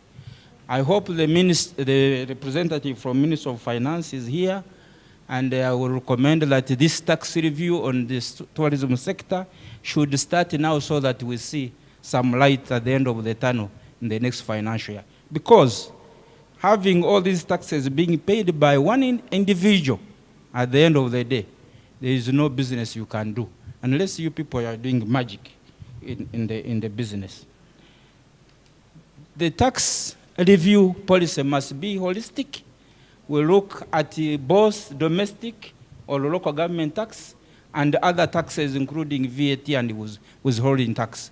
You can imagine if you pay KCC license, you also have to pay Wakiso trading license. Why can't we have these taxes merged? Thank you very much. Thank you, Mr. Byamukama. Can I request also that you write some of your comments and you send them through so that I can be able to read them in case we are not able to get to you? Thank you. Thank you very much. The Commissioner General, the President UTA, and all protocol observed. My name is Atim Andrew. I represent the East on the executive of Uhoa. We are told from two speakers that even as the Commissioner General is here, he's an implementer, which we appreciate, that you're implementers of the law. And in being implementers of the law, somebody else said you can advise on what should be done. Now, my concern are two things, which I'll speak in less than a minute. The first one is the implementation of system to system. Cephas talked clearly about how you would go there to URA and they refer you to the integrators who are also failing because of the overwhelming numbers. My first question is, why is it that the fee to the integrators is paid by the hotel? Yet it's going to make the work of URA easier. That fee of the 1.7 should be something that government or URA should do to make us connect with URA, but it should not be a cost. On top of all the other taxes, the 1.7 becomes a levy onto us, and yet we are talking about so many taxes. That is one. And number two, when is the implementation, the actual implementation of the system to system? Why do I ask that question? 2 days ago, we received a call from one of your staff. People are talking about harassment, the legal harassment, financial harassment, but even the verbal harassment is not nice. We are hospitable people. When you're talking to me, talk to me with hospitality. Talk to me nicely. I need to listen to somebody who is talking to me in a good way, not in a way that we shall close you if you don't do this. Man, that is not nice. Okay, if you're going to close, you're not only affecting me. There are over 200 people employed whom you're affecting. So the language should also matter. Let them be hospitable. If they are not hospitable, we have people who can train on how you talk to people. We shall train them on how to speak to people in the right manner. Thank you very much. Thank you so much. Okay, I have some comments to read from the people who have submitted on the Uhoa WhatsApp group.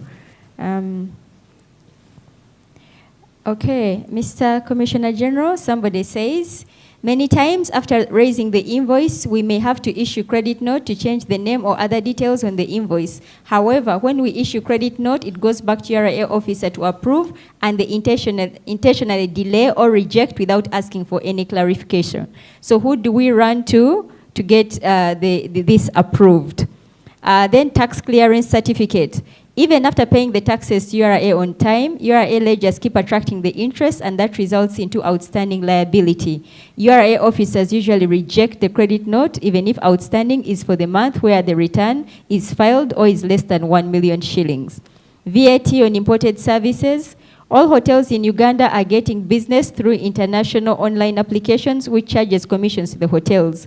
We as hotels are asked to pay VAT on imported services and are unable to claim it back and it becomes an additional cost to us.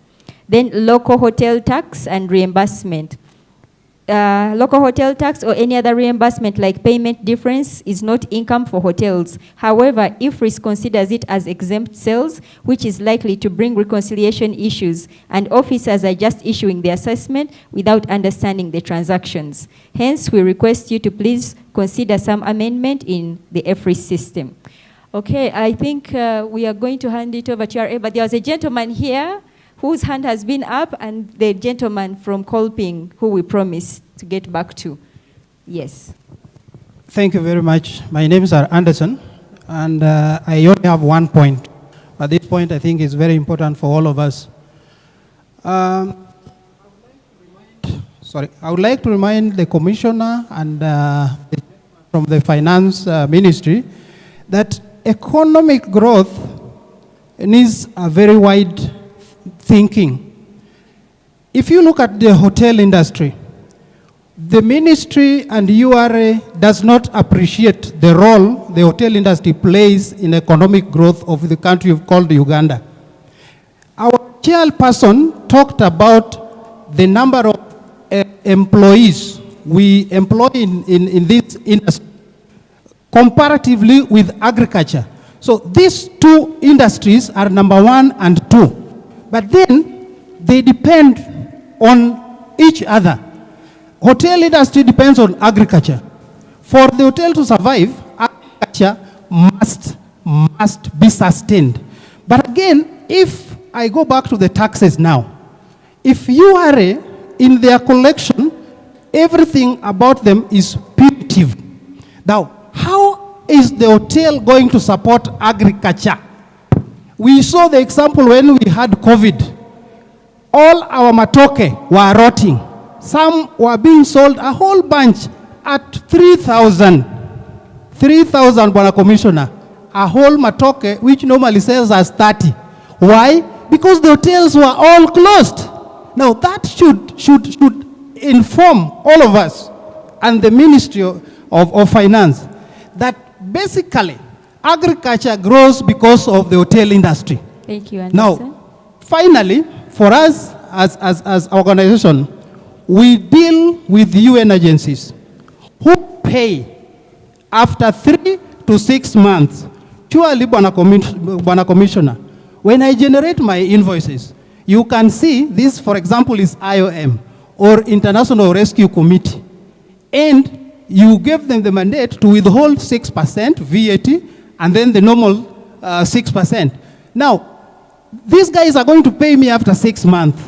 And I do my returns daily and you take everything. Thank you, Anderson. So how is this hotel going to survive? You are closing what supports agriculture. Thank you. Thank you. We had Daudi Migereko. Okay, sorry. Just quickly, please, Yes, 30 seconds.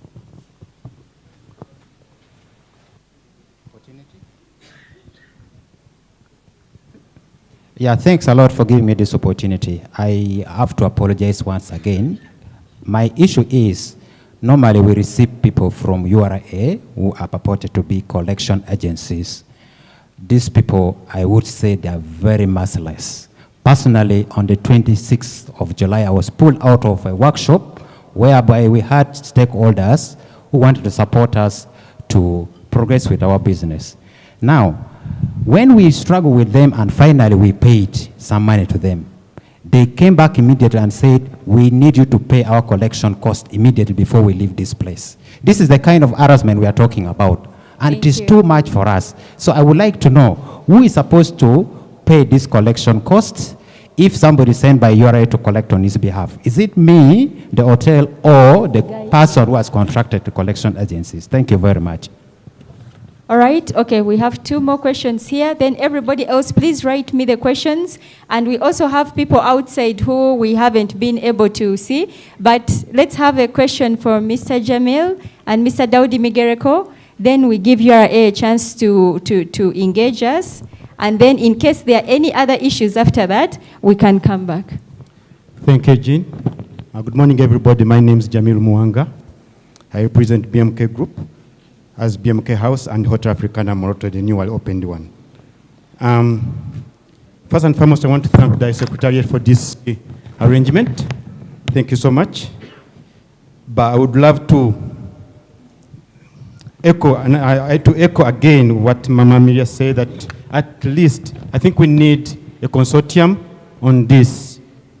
The genesis of this meeting came from our board meeting, where we realized that taxes are killing hotels. Like one of the gentlemen said, we support the agriculture and beyond agriculture here. The main reason why we're here is IFRIS and system to system, which we will hear from you, Mr. Commissioner. But let's not stop on the people who are in this room. The major play in our hospitality industry is perishables, which come from these local farmers and beyond. And these are the people, like Mr. Kefa said, who aren't registered for IFRIS, not even team numbers, but they play major role in the economy because they employ many people down there. They pay for their chemicals which they use in their plants. So all that they are contributing to the government. Beyond that, they educate their kids. And and other people who work with them. So we should not ignore them, but who is supposed to train them or educate them? I understand if you look at the people tax, there are less than 2 million out of 44 million people in Uganda. Who is responsible to train and sensitize the community in why we need to pay tax? Why should hotels bear the impact for people, for the revenue, the revenue company or for the URA, which is supposed to sensitize people, or even the government? In some countries, everyone who turns 16, they get NI numbers or numbers for taxation, which you use when you go to hospital, which you use when you get a job. And these numbers can be tracked for tax, and it can be simple, other than just chasing the few out trying to start up, and then they get suffocated with so many taxes that hit them from north, east, and center. Who is responsible to sensitize our community? Like Mama Miria said, we should realize that there's a big gap between the public and their private sector. Who is supposed to bridge the gap? Why should the few investors be suffocated by the systems or poor laws? I think we need to go back to the board and really identify these things. Who is supposed to do what? And let's create time to let these things grow. You can't bring EFRIS in 1 year and you expect to be working upon all the businesses in Uganda. We may be complaining as hotels because of the perishables, which they don't appreciate that we paid for them. But we pay for them. If I have 1,000 people in Hotel Africana for a conference and I'm supposed to feed them lunch, I'm not going to go to Capital Shoppers to buy tomato. I'll buy the tomatoes from local farmers or local suppliers. But they won't give me a receipt which is registered with tin. Or, if you get it, you'll be lucky. Like Mr. Sefa said, he's from Kabale. I've been there. How many people are registered there for tin numbers? Not so many, I believe. But you can't tell me out of 44 millions, only less than 2 millions are registered for tin numbers in the country. And revenue authority has been there for I don't know how many years now. I think there's a gap that we need to bridge as a society and help each other in this fact. Most of the things I wanted to share have been highlighted. Thank you so much, Mr. Commissioner, for your time, and everybody. Thank you so much. Thank you so much. Mr. Daudi Migereko, as you get the microphone, there was also a request for exemption of sanitary ware and exemption. We request for exemption on taxes on one vehicle to transport guests to and from the hotel. And then there was also somebody who said, mine is emphasis on reducing the heavy hotel taxes to the mostly minimal. This is a repetition. So, Mr. Migereko. Thank you very much, Jean and Madam Chair Lady and the Commissioner General. I just wanted to seek a clarification because I was following Mr. Sefas's presentation, and he said they went to Parliament together with our Chair Lady and the Chairman of the Tourism Board, and they proposed some amendments to the law. And I remember very well, one of the amendments was in regards to the VAT being paid on government invoices, to whereby it would be recognized once the money had been remitted. I think that was what had been proposed.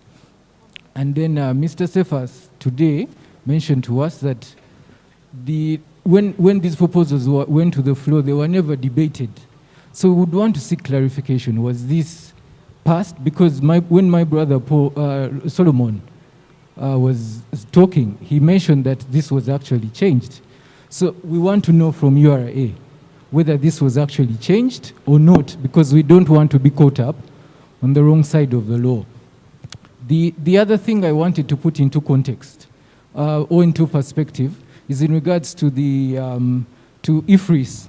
I think when the sensitization is being done, let it be done across the board to all the service providers and suppliers, because I think the burden for now is on the hotelier themselves, because of the aspect of saying any transaction that has not gone through IFRIS is a disallowed expense. So we are running left, right, and center to look for people to work with. But URA needs to come out and sensitize everybody so that we also have it a bit easier on our side to do business. Then finally is the issue of, I know Honorable Maria and there's a gentleman there, Mr. Inaitwe, mentioned that some of the issues are policy issues But it is good to talk about them anyway, because the URA officers who are here today will also be investors tomorrow. When they talk about the exemption on income tax not being to the benefit of the tourism sector, and you hear the manufacturing and the other sectors have benefited. When I look at this room, 95% are Ugandan people here. So when they say that the manufacturing sector, which is dominated by foreigners, is the one taking benefit of these investment incentives, I start wondering. When you talk about $8 million as the investment threshold, that is about 30 billion shillings. How many of us here have 30 billion shillings to invest? How many? Or even have collateral to go to the bank for 30 billion shillings. And then you say, you go and invest 30 billion, then we'll give you an incentive. I think we all need to put our efforts together to make sure that these incentives come down to benefit the Ugandans as well. Because the incentives are mostly benefiting the manufacturing sector. Those are Chinese, Indians, and the others. Let us do incentives to benefit us, all of us, even for the URA officers who are here, because we want to secure your future. You'll be in retirement and want to do business, and you'll want to benefit from these same incentives. So let us help ourselves, all of us. Thank That you. is my appeal. We have two questions from people who are seated outside, so that we can be fair, because we have not been giving them a chance. But Mr. Migerko, just to respond, Mr. Birungi has written, income tax bill and VAT were debated and passed on the floor. Tax procedures code is the one that was not registered on the floor. Then we have two comments. There's a growing issue of communication gaps between departments, stroke units of URA that is adversely affecting the taxpayer engagement with URA. Then we have always sought understanding the holistic objective of IFRIS. Is this an invoicing solution or URA revenue accounting solution? URA needs to have a deeper insight into how different entities operate and account. Other questions from outside. Why is it very complicated for us to register businesses with URSB and TINs? VAT registration should be made instant and with no delay. URA officials should always serve us with emails before they step foot at our premises. Clients become stunted when they see them. Thank you. Okay, now to the questions from the two people who are seated outside.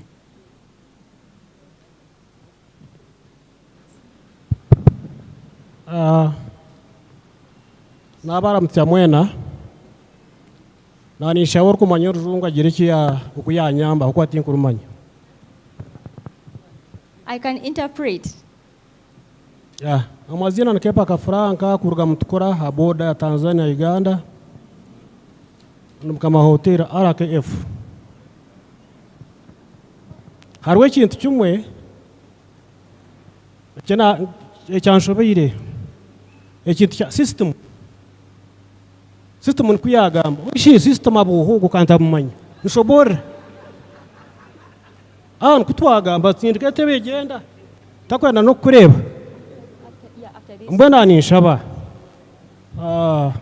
bakamba bayita umutorobezemo ntubatakozere nshobi agara ngihanganiriye ituntu na kuturyombeke kunka mutareba kubitutina uyibubishi hanakoraki weje ngo bakuyambe agira ikintu gawe shobera watu wamjuma mwana ninshaba mutor twatwino buzubu muterezo muhana tubahike tubagambira ibyo bitu agaranga tubakunda nihanga turukunda mwe bare munonga mutorobeze mikintecyo bakampeza ikipapara nahinda kaba Evareseve nahinda kaba mazumu batunko system kuyagamba kutwareba nkecyo Evareseve kare nyabo. Thank you. Mbona mutorobezemo utiyambe kunga tuwaga bibina ningamba abo batakura nyankore ncyurunye ngo ko ningamba ugarikimo. Nkava pastor. Okay, he has an issue with the system-to-system integration, which is giving him a very difficult time. And he also talked about the approach of the URA officials when they went to his hotel. He felt they were very rude and he was intimidated. and he had no recourse to that. So he wanted the Commissioner General to also be able to address that. Okay, one more question. After that, we'll close. Okay, the questions are done from the outside. Okay, now we are coming back to the high table so that we can give URA an opportunity to be able to respond. But before I hand over the microphone to the CG, allow me to invite the CEO of the Uganda Tourism Board to just give us just remarks in about 5 minutes, and then we'll hand over to URA. Thank you.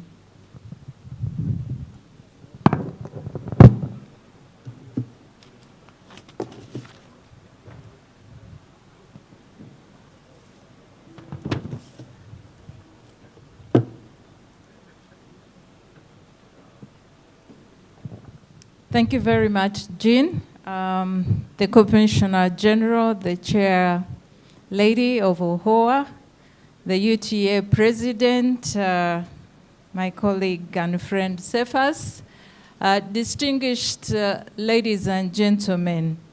First, I would like to start by apologizing for coming late. It's not my style. I was for a TV program, so I did let the chairperson know that I was coming in late. And I would like, first of all, to thank you very much as Uhoa for organizing this engagement. Thank you very, very much. And I feel very privileged to have been invited as a UTB to sit in and listen. It's an opportunity for us to understand what is going on in the private sector. You are the drivers of tourism in Uganda, and sitting in and hearing some of the concerns, definitely I would like to identify myself and the UTB to some of the concerns, more especially at this material time. The tourism sector has been the most hit by the impact of COVID, and whatever other economic situation we are faced with right now has made it even more difficult. And sitting in and listening to all the concerns, I do believe that the policy issues will be taken at that level, and some of the operational issues will be taken on by URA and dealt with. They seem to have solutions to them. Some of them are just human issues, and we can be able to deal with them. And I would like to talk more to the opportunities. I'm not here to complain to URA, but really just to thank you for allowing me to be part of this meeting. So the opportunities that I would like to talk to, one is that as the people who are going out to the market, and this is not just only the international markets, but even domestic. From the domestic market, we engage with the domestic market, we engage with the regional market, we engage with the international global markets. There is a huge opportunity for us. What is coming out very clearly is that Uganda has been very unknown for a very long time. And we are getting to be known. And this is an opportunity we should ride on. And the market is looking for new destinations. And we are a new destination for the market. So we need to be aware of the opportunities that we have. So that is one of the opportunities I just wanted to share with you. And then two, there's also the opportunity to invest more.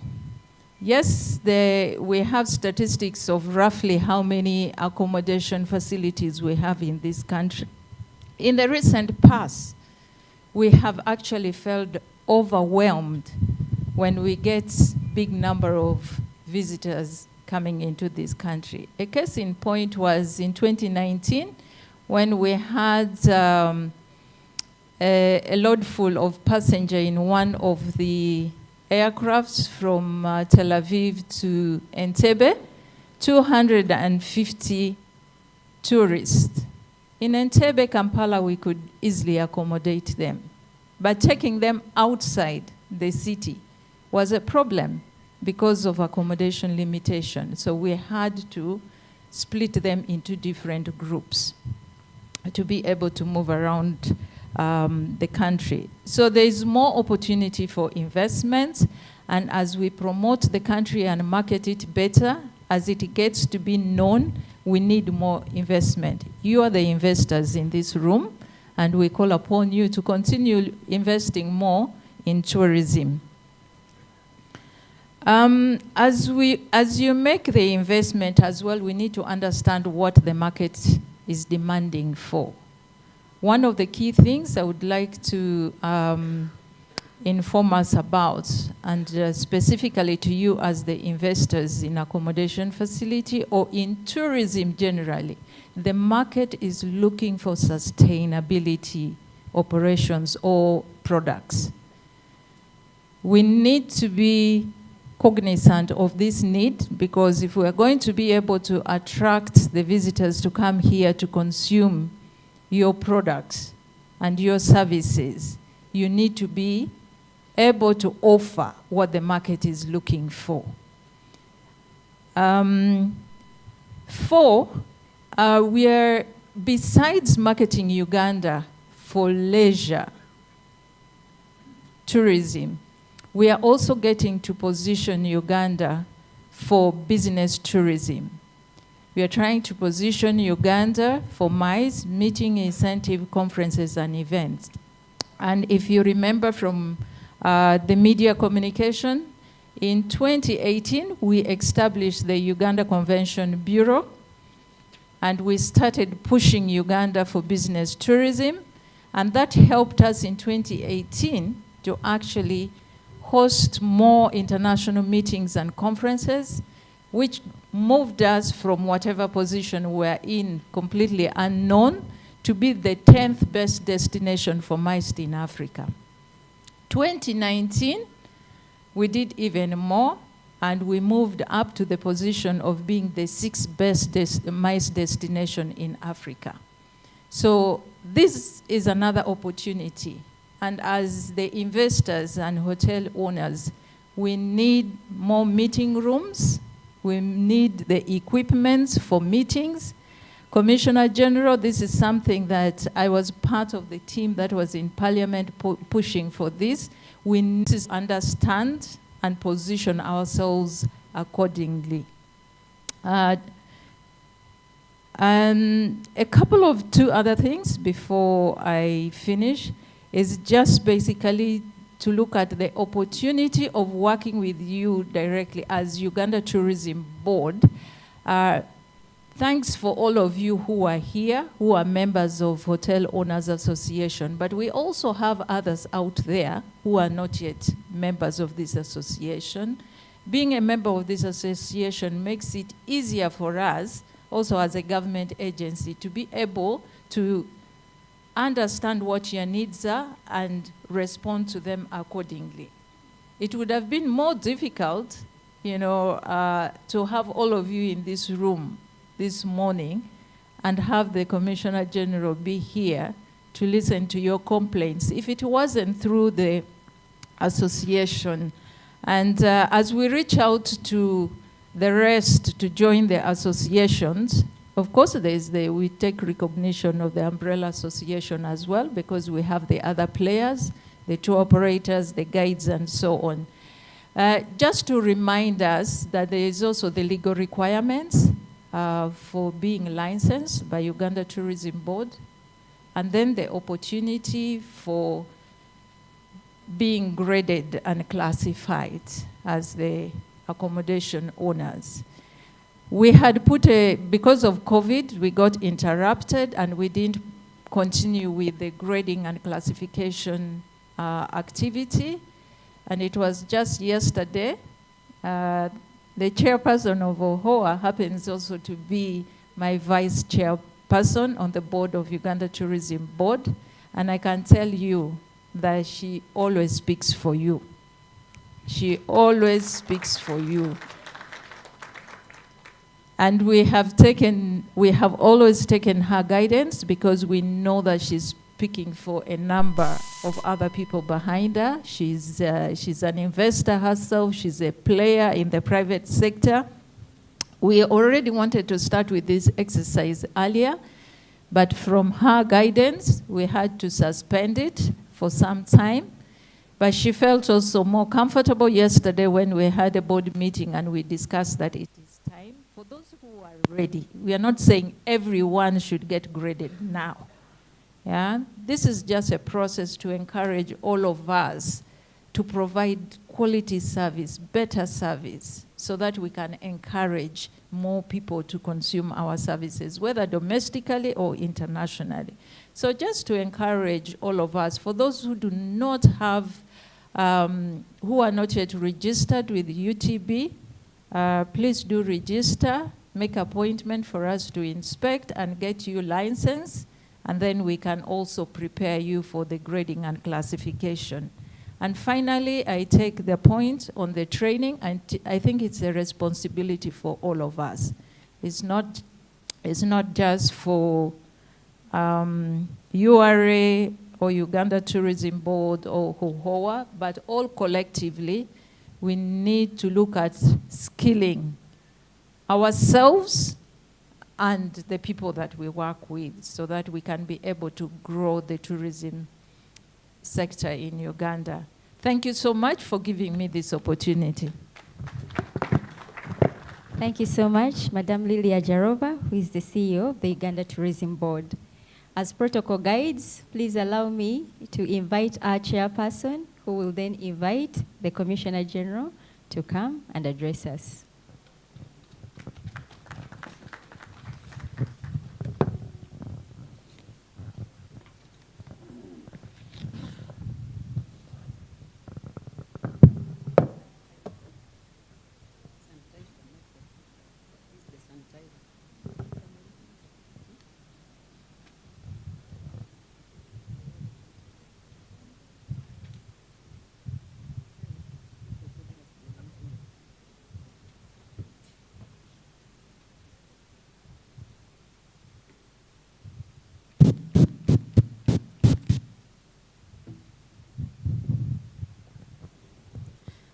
What a beautiful morning. This is something, someone said we didn't start with a prayer, and I really want to apologize to God. Because to have the Commissioner General here and the entire URA team and finance, really God had a hand in it. A big hand in it. And I want to give glory to God. Because as people are saying here, the Commissioner General, my Honorable Minister, the Commissioner General is an implementer, but the Commissioner General also guides policy because he meets with the policy people. So us inviting him here was not by mistake. We believe in him. We believe he's a doer. That's why he was appointed into the position he's appointed in. And so we had invited the Secretary to the Treasury. He sent his apologies and sent someone who I believe will take our message back.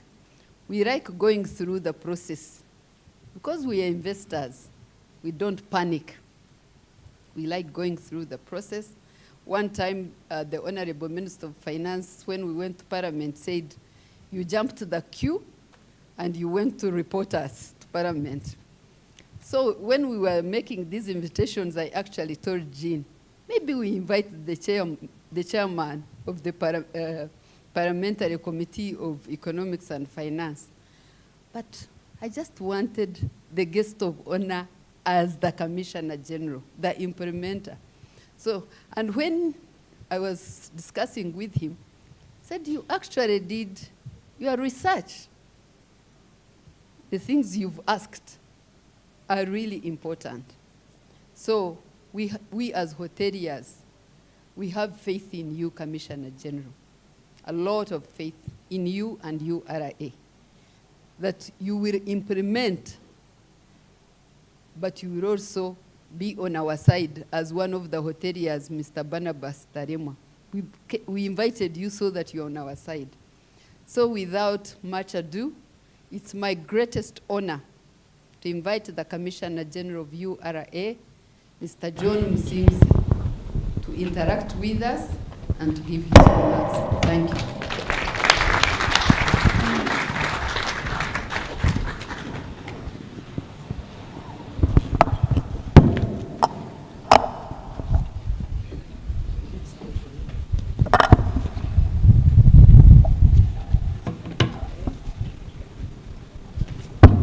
And the chairperson of the Uganda Hotel Owners Association, the CEO of Uganda Tourism Board, the president of the Uganda Tourism Board, the executive secretary of Uganda Hotel Owners Association, all the executive members of the Hotel Owners Association, our senior leader, the Honorable Amiria Chambade, our colleague from the Ministry of Finance, Mr. Isaac Areneitwe, all the distinguished members of this powerful association, thank you, of this very important association of hotel owners, my colleagues from Uganda Revenue Authority, distinguished ladies and gentlemen, good afternoon. Let me start by expressing my sincere gratitude and appreciation to the Association of Uganda Hotel Owners who have organized this meeting. Thank you again, the chairperson, Mrs. Susan Mwezi, and your entire executive for planning, following up, and making sure that this meeting today happens. Let's clap for them. Allow me now to thank the members of this great association for making the time and from traveling all over the country, from the north, from the east, from the west, to come and be here today. And not only come, but also to actively participate and express their views and ideas on how we can develop our nation, Uganda. Thank you very, very much. Please clap for yourselves. Now, as Commissioner General, Uganda Revenue Authority, I'm extremely delighted about this engagement. And I'm extremely happy that everything that has been said here has been said. And I want to assure everybody who has said what they've said, we receive them as Uganda Revenue Authority, we receive them in good faith. We appreciate the mistakes you have pointed out which need correction, and we appreciate the proposals which you have given. Let me tell you a little bit about myself. I was at one time, I don't know whether restaurants qualified to be under Hotels Association. Sometimes. Okay, so I think at one time I attempted to be a member of this association by opening up a restaurant.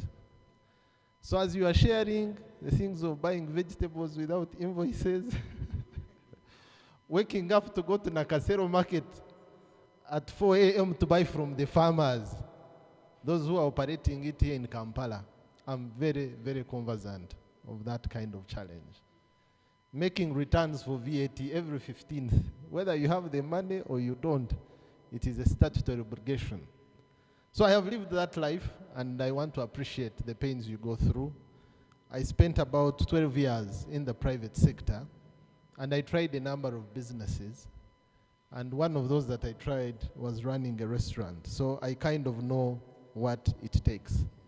So I'm extremely delighted to connect with the association that I should have belonged at that time when I was there. But I also spent some good years in the private sector which kind of gave me an understanding of what the private sector people go through. So coming to the side of collection, I greatly appreciate that experience. But let me make a few comments of where we are as an organization, and then I will maintain this position, but I will invite my colleagues who I came with to respond to certain specific questions that you raised, and then after that, I will make a summary on some of the points that we can take as a way forward. So I want to paint a small picture of where we are in terms of revenue collection as a nation.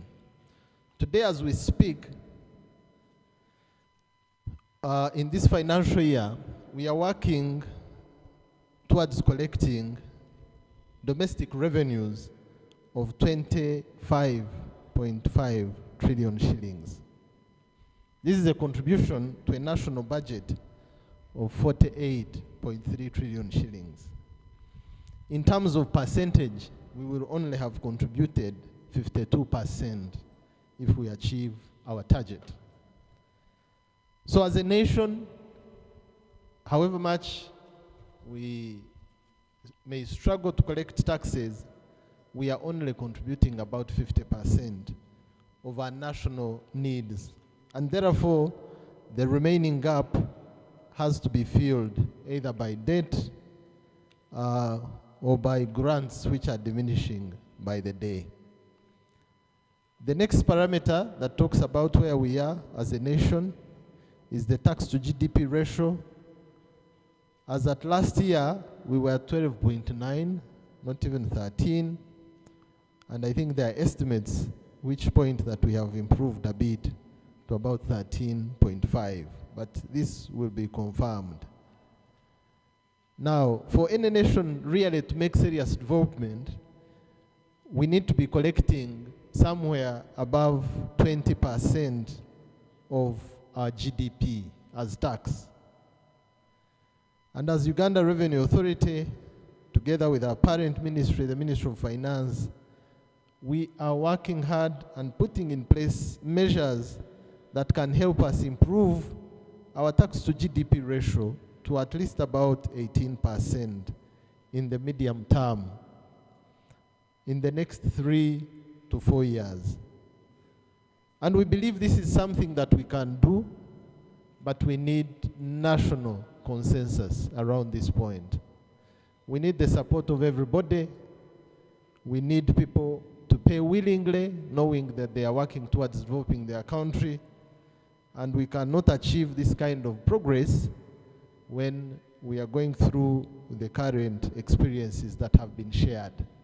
This kind of voluntary compliance can only come out of a good relationship, good understanding of each other's businesses and challenges, where we both move forward together. But what has been shared this morning, a lot of it seems to be an issue of some people being dragged, not understanding even why they are being dragged, and indeed a lot of friction. But I want to assure you that as Uganda Revenue Authority, we are very, very deliberate on the issue of stakeholder engagement. And that's what I told Madame Susan when she contacted me for a meeting. I gave her my assurance. I said I will come. And I really don't mind if I come here and from morning to night I'm receiving complaints. I believe it is okay. It is the beginning of a recovery process. Let's listen and know what the pains are for our partners. How can we develop a nation unless we are really moving together in one direction? So I'm really happy about this engagement. So at Uganda Revenue Authority, we have chosen three, in very broad terms, 3 areas of focus. One of them is this one, stakeholder engagement. And who else is an important stakeholder other than the Hotel Owners Association? Each of us on a daily, or at least as regular as possible, we must interact with the hotel. You'll either go to a hotel to have a meal, you'll have a meeting like this one in a hotel, you'll go, you'll take out your friends or family to a hotel, you'll have employment coming from a hotel. So really, if there is a strategic stakeholder in the development of this nation, it is the hotel industry. And I'm very, very happy to meet you among the first meetings that we are having. Please understand that we have all gone through a very difficult time as a country. The COVID-19 pandemic grossly affected the hotel industry, but it paralyzed the whole country. I was appointed as Commissioner General at the exact beginning of COVID, April 2020. And I started my job in a mask, and I would walk to office and back, no freedom to visit. Even when I visit, you can't remove the mask. So there is no way we could have engaged. Even the trainings and the engagements we had were online. So we thank God for the change in the environment. We are past the COVID pandemic. We are beginning with engagement. I want to assure you this is a first meeting, but it is the beginning of many more. Because we cannot listen and resolve all these challenges in just one meeting. So strategic stakeholder engagement is core in the way forward.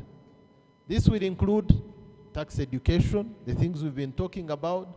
As you shared, you could quickly pick that some of the issues are caused by a communication gap. Our partners do not know what it is that URA is trying to do. So we will tax educate, we will sensitize, we will engage, we will consult, and that is a deliberate path we have chosen with all our strategic partners and all our taxpayers. The next area of focus is automation of our processes. I'm happy in the comments I had someone who says, I'm better off dealing with URA on email than them stepping on my premises. I think that is a good recommendation. When we communicate to you on mail and we don't waste your precious time by you coming to us or us coming to you, it is something that works well. But all these initiatives we are talking about, IFRIS, DTS, and we'll explain in a moment what they are about. They are about improving services and improving transparency in the area of tax collection. So we are very, very deliberate at promoting these initiatives. They will take us to where we want to be. As a nation, God has given us everything we need to be a great nation. The only missing link is development. The catalyst for development is revenue. I have not heard of a nation that has developed out of grants and loans. That is simply not sustainable. So while we are working towards improving our tax collection and aiming at meeting our national requirements by funding our budget fully, we know that it is a catalyst for development. And now finally, the other element, broad terms that we are focusing on, is improving of our human resources. And I think this is a joint need, not only for URA, but for the whole nation. But at URA, we are planning and we are making every effort to improve our human resources. The elements of rudeness, it has been repeated severally, and I really don't want to deny it. We take responsibility and we promise you to improve. We cannot continue being rude to our taxpayers and expect that we shall develop the nation Uganda together. And I don't know if some of you had the experience I had in school. Some of the rude teachers are those who knew little. So whenever you asked them a simple question, they would feel provoked and they would get back to you with a lot of force. So we were not only going to be polite, but we will skill ourselves in knowing the subject which we administer so that we can match the skill that is in the private sector. Then we will speak the same language. So we will skill our staff, we will be very professional in how we deal with you, and we will expect the same on your side. I've had the privilege to travel to many parts of the world. When I also interact with some of our hotel staff, I feel there is a gap. So let's agree to both work together on the area of training our staff to be the best. That will attract a lot of business in our country, and it will improve our revenue collections. So ladies and gentlemen, I would want to now speak about the specific comments that have been raised by the different speakers. And I want to appreciate everyone who spoke, because you spoke from your heart and you gave us a true reflection of what you feel. I must put in a clarification that indeed I'm only representing the Uganda Revenue Authority. There are issues that concern policy, which are above me. But rightly so, the mandate of URA, in addition to collecting tax, there is an angle of advising the Minister of Finance on policy. So whatever I have picked from here, which we can advise the ministry, we will advise. But of course, you know, advice is advice. So I can report back that I have advised. I should not be crucified for not implementing. But I'm very, very happy to pick these comments and advise. Maybe to fully give the opportunity to my colleagues, I'm going to ask, maybe you can bring the microphone around this table, so that I ask my team. I've come with the Commissioner of Domestic Taxes. I have my boss. Maybe I start with the Ministry of Finance. There are policy issues that can only be responded on by Isaac, and what he can't handle, he will also promise. So let me invite Isaac to comment about issues of policy. Namely, as I was noting in my notebook, there was an issue on numerous taxes which need to be harmonized. There was an issue of exemptions for the hotelians, especially accommodation outside Kampala. There were many issues. Isaac, you may have picked them. Please feel free to go first, and then CDT will follow you to speak about the specific issues. Thank you.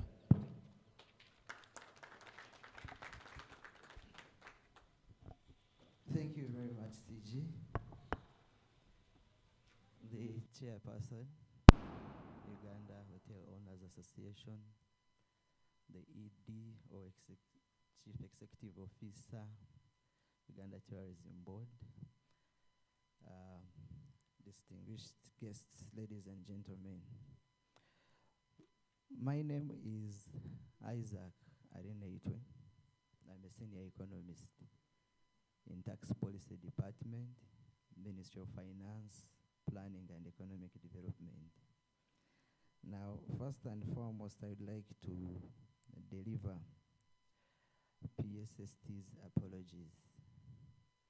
Yeah, the invitation came on time, but he was unable to be here because of some earlier commitments, but all the same, he appreciates the invitation and sends his regards. But most importantly, PSST appreciates the sector, and particularly the role of the Uganda Hotel Owners Association in national building. The reason we are here today is partly because the sector are very important taxpayers and compliant taxpayers at that. The reason they've initiated this engagement is because of the willingness to comply voluntarily, all in the spirit of building this nation. And as the Ministry of Finance, we appreciate this gesture. We appreciate you for organizing this dialogue. Of course, this is not the first time. Last year in November, we met you, but of course in a smaller group, and we had discussions of a similar nature and more. Why is it important to have such engagements with government? Number one, on the side of taxation, you can only design a suitable policy for a business you understand. It is through such engagements that we understand the businesses that we are dealing with. And equally on the side of URA, you can administer better if you understand the business. but also it helps to streamline and solve certain problems. In November, when we met with the sector, there had been some difficulties the sector was experiencing in trying to access the facility from the European Union. I remember at the time the chairperson informed us that I think less than 10 members had benefited.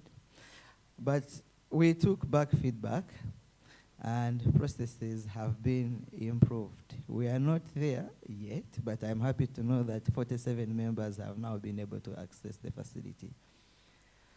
Now, I picked out some issues, especially on policy. Now, issue number one, multiple taxation.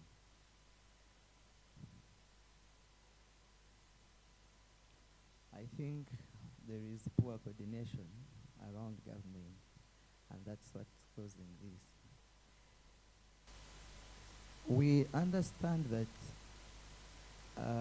by law, local governments have powers to levy and impose some taxes.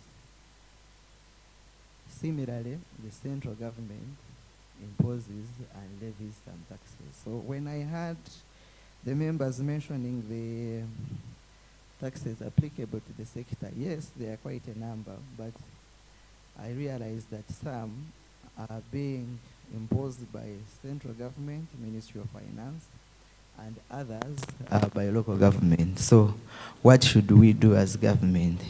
What we are going to do is to coordinate better from the side of Ministry of Finance with the Ministry of Local Government, so that we streamline this taxation, these taxes. I mean, there's been a very good point of merging a few of them. First, if you merge, you make it simple. You make it simple for a taxpayer. And you know, one of the good canons of the tax system is that it must be simple for a taxpayer to comply, because that is when you encourage voluntary compliance. Now, I must also inform you that taking any steps on this particular matter involves legislation, and it will involve very, very extensive stakeholder consultation. So it's going to be a process. Good enough, government is going to start the process of preparing the national budget for financial year 2023-24, I think sometime in September. So this is one of the issues we are going to take up to ensure that we get. And it's not only in the tourism sector. I think it has across all the sectors of the economy. So this is the point that we are making. There was a mention that came up for the corporate tax exemption for the tourism sector. Yes, we recognize this, and if there is any cluster people in our legislative process, we realize that in the last 2 financial years, most of our expands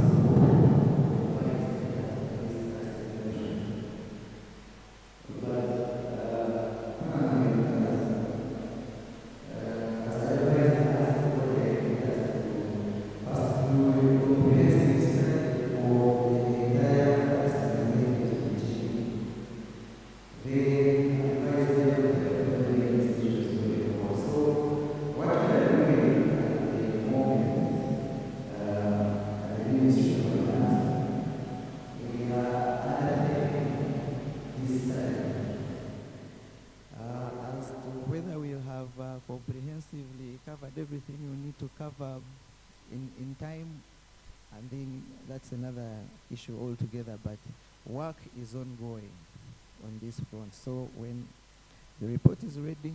We shall report to Parliament and make proposals on how to open up so that everyone who is suitable to benefit can benefit.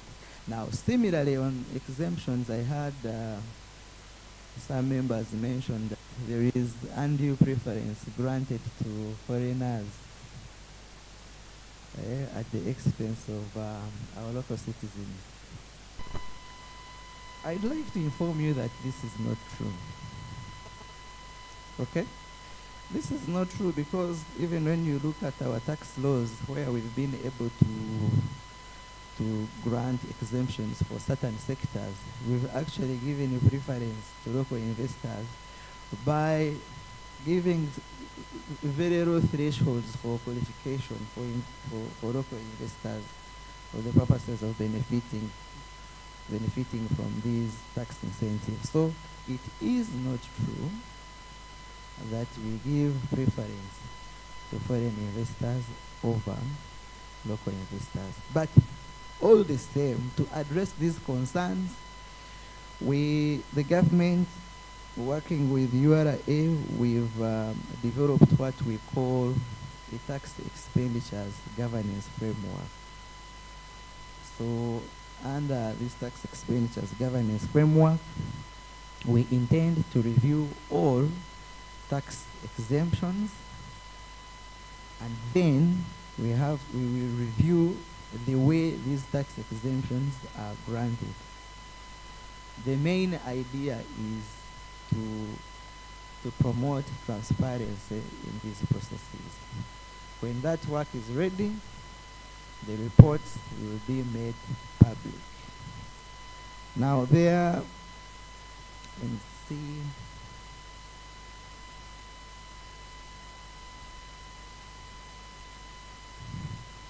Yes. There is an issue of lack of certainty, which is for some of the provisions provided for by law. And for me, this touched me personally because as a tax practitioner, I think to be able to facilitate taxpayers better, things must be so certain to taxpayers. What do I mean? The taxes, the method of payment, the rates, the reason for payment, the mode for payment must be well documented, well understood, you know, because this helps to facilitate voluntary compliance, reduce the incentive for engaging in disputes with taxpayers, an incentive for rent seeking, etc. So, particularly on withholding tax, some members said that it is not very clear how they can, it is not very clear how URA grants, what lines, etc. So I think CG, this is some feedback that we can take back, so that if it is possible to put these rules and have in place and have them well documented and well understood for taxpayers to comply, then we can put them forward. Then also this other long outstanding issue, the conflict between Section 40C of the Tax Procedures Code Act and Section 38. Also, it is important, CG, that we take it back. Okay. So with that, I thank you very much. We are starting the national budget preparation, so we encourage you we encourage you to continue engaging us so that we have all these challenges solved. Thank you very much. Thank you very much, Isaac, for that clarification. Let me now get to the specific points that relate to URA, and I will ask to explain, and where I need the help of my colleagues, I will ask them to do that. designation. We realize this is an issue that has been repeated by a number of colleagues who spoke, and it's a real issue of concern that we are going to look into. There is a process, and I will ask the CDT to explain that shortly, which we go through before the minister designates the withholding tax agents. A criteria was developed by URA and submitted for approval by the ministry. From what you've explained, the day-to-day routine procurements are very difficult to administer the withholding tax. So I would like to pledge that on behalf of URA, we will sit down and review this, because it's a pain issue that has come out, and then we will advise the ministry so that something can be done about that. But CDT, you may wish to add a comment on that. Take note, when I call you, you can expound if there is something I've left out. The second point of pain was IFRIS.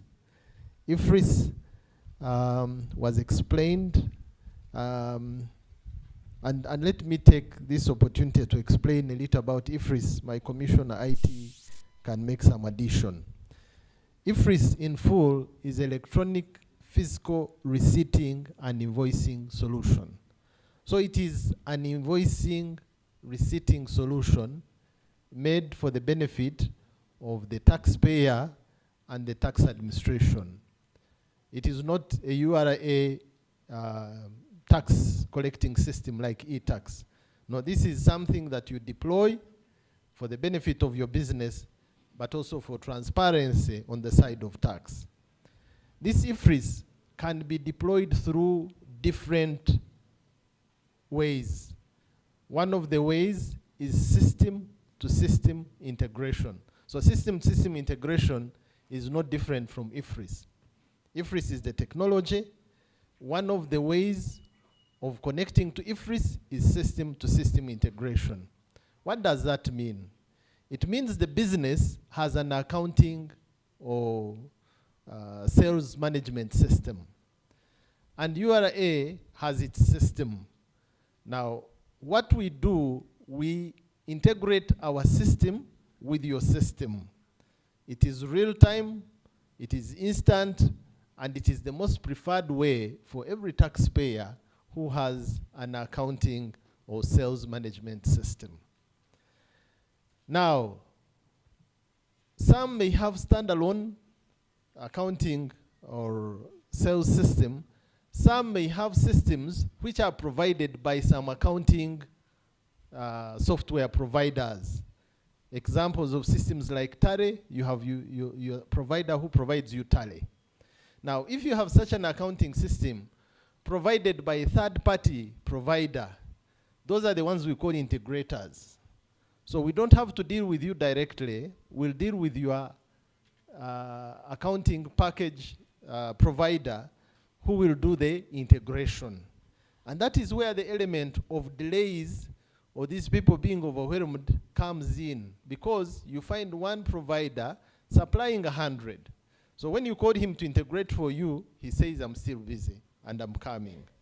So what is the take home for us as URA? Is to engage the integrators, know the system load that they have, and agree on the scheduling of bringing people onto IFRIS. I'm very happy that a comment came from some of you that IFRIS is a good system. How good is IFRIS going to be going forward? When we have all come on IFRIS and we have sorted out the current birth pains of starting this solution, IFRIS will take away the monthly returns, because you can automatically file the return through IFRIS, at least for purposes of VAT. Isn't that a benefit to you? So shouldn't we embrace IFRIS? IFRIS is a good solution, and it's one of those solutions that we really would like to seek your cooperation. We are mindful of the fact that anything new starts with a bit of challenges. So let's bear with one another as we face the initial challenges of either not knowing how to use the system properly, or of the system being slow, or the internet being off. There are challenges around that, and those are of a technical nature, and we'll address them as they come up. But the principle is, IFRIS is good. IFRIS will create a level playing field for every taxpayer. IFRIS will ease the burden of filing on the side of taxpayers. It will improve transparency. And whatever problem is there, let's raise it. We've been engaging sectors on the issue of IFRIS. The manufacturers have a different challenge. Those in certain sectors of telecoms have a different challenge, and we've been engaging and listening. The supermarkets have a different challenge. When we listen, we solve those problems. When we listen, we solve those problems. Now, my concern is that out of a membership of 453 members of the Uganda Hotel Owners Association, only 74 have adopted IFRIS on a system to system. That is about 16%. That uptake is so low.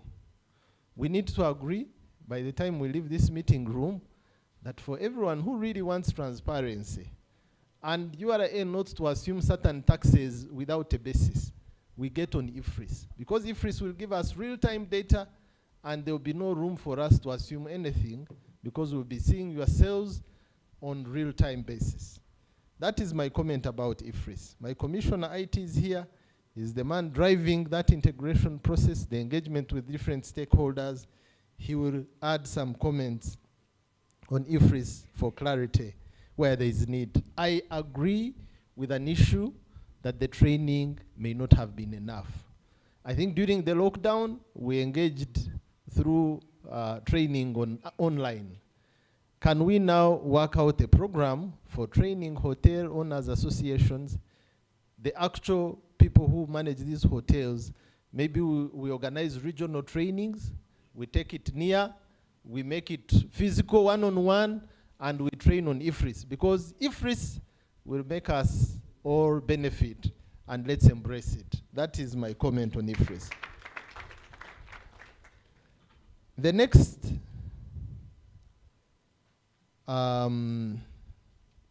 comment was the focus on the tourism and hotel industry sector. I think this is a very good proposal. When we are looking at the revenue contribution, because we are working towards a target, and sometimes we prioritize where to pay attention based on the contribution. I was looking at the contribution of the hotel industry in the last financial year, just the hotel sector alone, not the entire tourism. And you made a contribution of 117 billion towards the collection of 21.6 trillion, which we collected. In terms of percentage, this was just about 0.5%. Now, when we go to deploy relationship managers to create divisions to focus on certain areas, from the revenue pressure, we start with those that contribute the most. So we have some dedicated resources for the telecoms because they provide. We have others for the petroleum because they provide, and so on and so forth. But from the views that I've had in this room, and from what I know, in all honesty, tourism and hotel industry is a strategic sector. So CDT, we are going to create a focus contact team in URA that addresses the needs of this sector so that we can understand it better and support it better. And maybe that way we shall grow the revenue contribution to 5%, because I believe that's where it should be. 0.5 is very small. And even if I look at the years before COVID, because I took time even to look at the years before, the contribution was in the range of 150 billion, 120 billion, and I believe we can do 10 times this in the new move of developing this nation by mobilizing enough tax. So on the side of URA, we will create a dedicated team to understand this sector and to provide it the support that they deserve. The next point,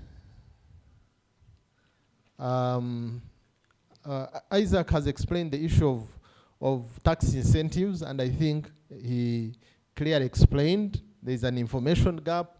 The incentives that are in the law are to every investor, irrespective of their nationalities. Locals have an advantage, and I will ask CDT and the team you're with, you can expound a little more on which incentives are there for this sector so that members can understand. But even in terms of engagement going forward, we will labor. A lot of us do not take advantage of these incentives simply because we do not know that they exist. And we also take responsibility. We have not shared this with you enough. We will do this going forward. A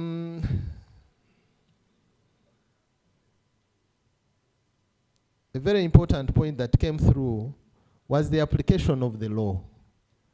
The Tax Procedures Code in particular, Section 40C and Section 38(2). I agree with you, Mr. Cephas Virungi. There is a season when we did not apply this law correctly. But I also want to assure you that I did not know about the committee recommendations of Parliament. I actually saw a copy while I was there on the table.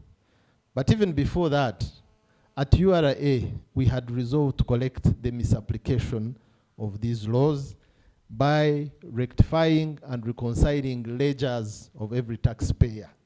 CDT, I would invite you to speak about where we are in this effort, because I know we started this some months ago. We've been sitting with individual taxpayers and seeing what their ledger says and what they know, and we are reconciling. And I can assure you this confusion will be resolved in a very short time. It is painful, but we are ready to take that route. We would rather lose revenue, but we should have a common understanding of what the ledger position is, the same view as the taxpayer. I think Jackie mentioned the point where she says sometimes you are denied TCC because the ledger position of URA and yours as a taxpayer are not speaking the same amounts. So we are already doing something, and I will ask CDT and her team to explain where we are and advise you on the steps that you need to take. I know we are reconciling ledgers, but the criteria of how we are inviting people to do that will be submitted shortly. Now, the ADR window is still there. ADR is alternative dispute resolution. We strongly believe that we are better off resolving our tax differences amicably than spending so much money in the courts of law. You spend, we spend, and I don't see a winner in that. Since we started applying this, we have seen huge benefit from this. In the last financial year alone, we were able to collect a figure of 650 billion or more, slightly more, through ADR. But we are also mindful that we have over $1 trillion of unpaid tax in the courts of law. And when we lose cases, and at that, yes, sometimes we appeal, but also you taxpayers, you also appeal. Bwana Barnabas, he said, you are like staying in court. On the contrary, we don't want to be in court. So we will give ADR the priority that it deserves. We have recovered taxes and we are willing to continue. So please approach us for ADR resolution. Even those cases that had stagnated in our appeals committee, we had an appeals committee, and that's what Cyrus was referring, Cephas was referring to, sorry, when you spoke about those cases that had run out of time. It's because that appeals committee became a point of stagnation. There are cases that had been there for 2 years. No progress, they are not moving forward, they are not being resolved. So we have agreed that we either use ADR or we go to court, so that we don't lose time with tax uncollected. So you're welcome. If you had a case under the appeals committee that had not been resolved, come to the Commissioner Legal Services. We have worked out guidelines. There is a committee chaired by Commissioner Legal Services to handle ADR. ADR will be a win-win. You come with clean hands, you say this one, I did not pay. We say this one, we had not seen your figures correct. Then we harmonize and agree on the right tax liability and we resolve it. As I've already indicated, it has brought in huge returns and we are willing to pursue it. So we have developed guidelines which have been approved by the ministry. We've set up a committee for ADR, which is chaired by the commissioner, and everybody who has a case, either in court or was under the appeals committee, bring it to ADR and we resolve it. There was an issue on many filings, and this one we are open to discussion. How can we ease your labor and burden as well as ease ours? We will listen to this. And as Isaac already alluded, the many taxes, already some engagement is going on. It is not just about the sector alone that of hotels. Even other sectors, as government, we have been approaching the taxpayer on the same issue, but separately. Local governments go, URA goes. So there is an engagement that is happening within government to try and harmonize these collection issues so that we approach the taxpayers one.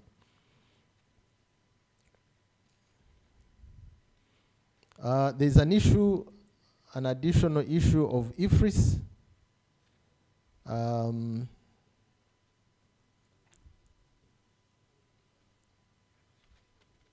I think it was a combination of IFRIS, but also cash basis accounting for Haitians and the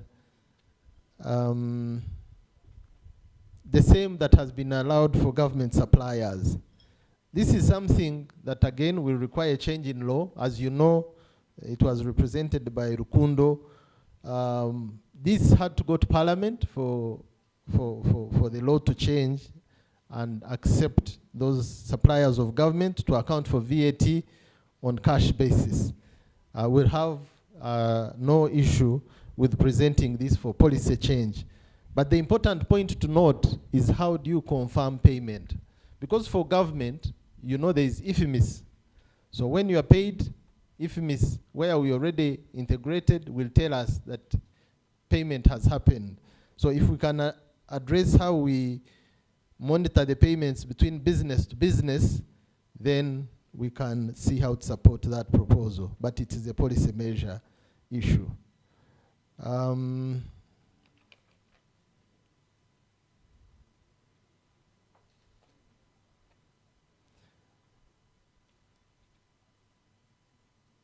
Let me now, there was a specific issue by Mr. Lotik about a tax conflict from 2017.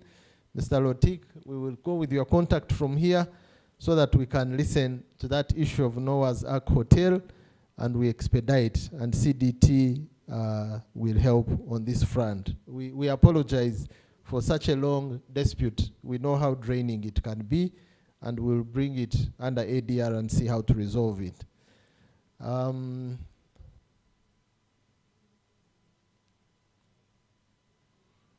Issues that CDT will comment about: quick resolution of credit notes. Credit notes kept coming up as an issue that is causing pain to our taxpayers. Recognizing returns of only when people have submitted a withholding tax certificate. I don't know whether that is accurate, but I believe since we are the ones that issue these certificates, we should have a way of accommodating a return filed even before the certificate. But you can prepare an answer to that. Sales with tins are allowed, and purchases without tins are disallowed. That you can speak a little about. And TCCs being issued only when there is zero balance. I don't know whether this is really true, but if it's true, then it's an anomaly. I don't think we want zero balance to issue a TCC. What we want is tax compliance, because TCC is a confirmation that you're a compliant taxpayer, okay? And a compliant taxpayer does not have to have zero balance. A compliant taxpayer will have filed and paid his taxes as expected. He will not be having tax arrears. So arrears does not mean what you have filed this month. Arrears would relate to a period that has passed, probably the previous month or even previous year. So we try as much as possible to confirm that someone is tax compliant before we issue the TCC. But again, because we are mindful that TCC is there to facilitate business, we have been trying as much as possible to enable people compete for business even before they fully sort out. So when you come to us and you say, I'm not tax compliant, first of all, you should get a TCC automatically online if you're compliant. You should apply for it and receive it in your mail without you coming. But should you have a tax issue with us, like those ledgers that have a balance, then that's when you engage us and you say, this ledger balance is not correct. So in that circumstance, what we request of you is to say, let's reconcile. If I have tax that is outstanding, I'll pay it. But in the meantime, we'll give you a TCC so that you can compete. When you win that business, you'll have capacity to pay taxes. So we have been using it as a measure of checking compliance, but we have also been allowing people to have TCCs even before they settle their outstandings, because sometimes outstandings are not easy to settle immediately. But CDT, again, you can add your point to that. Now, there were other general comments. Financial harassment. Thank you so much, Margaret, for bringing up this issue. It is one of the areas where we have committed ourselves. These are the core values that we stand for, and we put them in writing so that you can criticize us on them. And I liked it when Mr. Birungi said integrity, when you do certain things, is lacking. We were bold on this, Mr. Birungi, so that we work towards that. It's not going to be an overnight step. But as an organization, as a leadership of this organization, we want to commit to you. We will serve you with integrity. So anybody who asks for some money to help cover some liability, and it comes up after 2 years after they've changed the team, the scenario that Margaret was explaining, is very unfortunate. Now help us as our partners. Anybody who asks for money, tell him the only money I will pay is money to government, and I will receive a receipt for it. Okay? So don't accept anyone who lies to you that he can take away your liability. Because the area we are taking, which I spoke about earlier, of IT, data and information does not lie. This man will lie you and he will go to the system and delete your tax, but there will be a trail. When we discover it, we will recover that tax from you, and whatever you paid to this corrupt person will be wasted. So please, as an organization, we are trying to fight corruption. Corruption can only succeed when two parties agree to it. Don't give us bribes. Don't entertain our requests for bribes. Let's work together to fight corruption. Because we've been given a very sacred task to collect revenue for national development. If we approach that assignment and still have leakages through our hands, we will not go far. So I want to appeal to you that we'll fight corruption. We are committed to exercise integrity. These are the core values that we stand for as an organization. Meet us halfway. Resist any attempt for anybody to get any money from you. Otherwise, you'll end up paying double. They will conceal this liability today, and it will come up tomorrow. When it comes up, don't say, I paid. Unless if you paid to government, and you paid in the bank, and you got a receipt for payment. Otherwise, any money paid outside that arrangement is potea, money lost, and without any benefit. So the issue of penalties being too heavy is another issue that was raised, but penalties can be avoided. Why penalties are heavy? First of all, penalties are spelled out in the law. Arbitrarily, Commissioner General or Commissioner cannot say you'll pay 20 million as a fine. That must be well spelled out in the law. But the thinking behind the law was discourage the practice of people breaking the law. When they do it, then they are penalized. I fully agree with the notion that before people are penalized, they should be engaged, they should be sensitized. But we do not have much discretion to vary the penalty amounts. They are heavy in nature because that is the intention that they were created to do, to cause deterrency for people to avoid. I think I've already spoken about some of the other issues. I will now invite my colleagues to deepen some of these. There was an issue by Andrew Atim talking about the integrator's fee. Now, as I explained IFRIS earlier, Andrew, IFRIS, you only deal with an integrator if that is the system you have in your business. You are dealing with an accounting package that you need this person to integrate. And I don't know whether 1.7 is a negotiable fee, but I think where there is demand for much business, this fee could also come down. Remember, the other person who has a system will not pay for anything additional, except maybe also he may have his developers to do the interface between our system and theirs. And someone who has no system at all will also pay for a little handheld device. We call them EFDs, electronic physical devices. They also cost about that much, so that we can still get them on IFRIS. So I don't want to commit that we have a budget to pay this fee for the taxpayers, but we have started with VAT registered taxpayers, and there is a threshold for VAT. So I believe out of your businesses, you should be able to save some money to do this integration. It is a requirement by the law, and you should mobilize to meet this cost. Let me first allow my colleagues to come, and as a way forward, I will summarize some of the points they bring up. Please, Sarah, you can take the floor first. Thank you.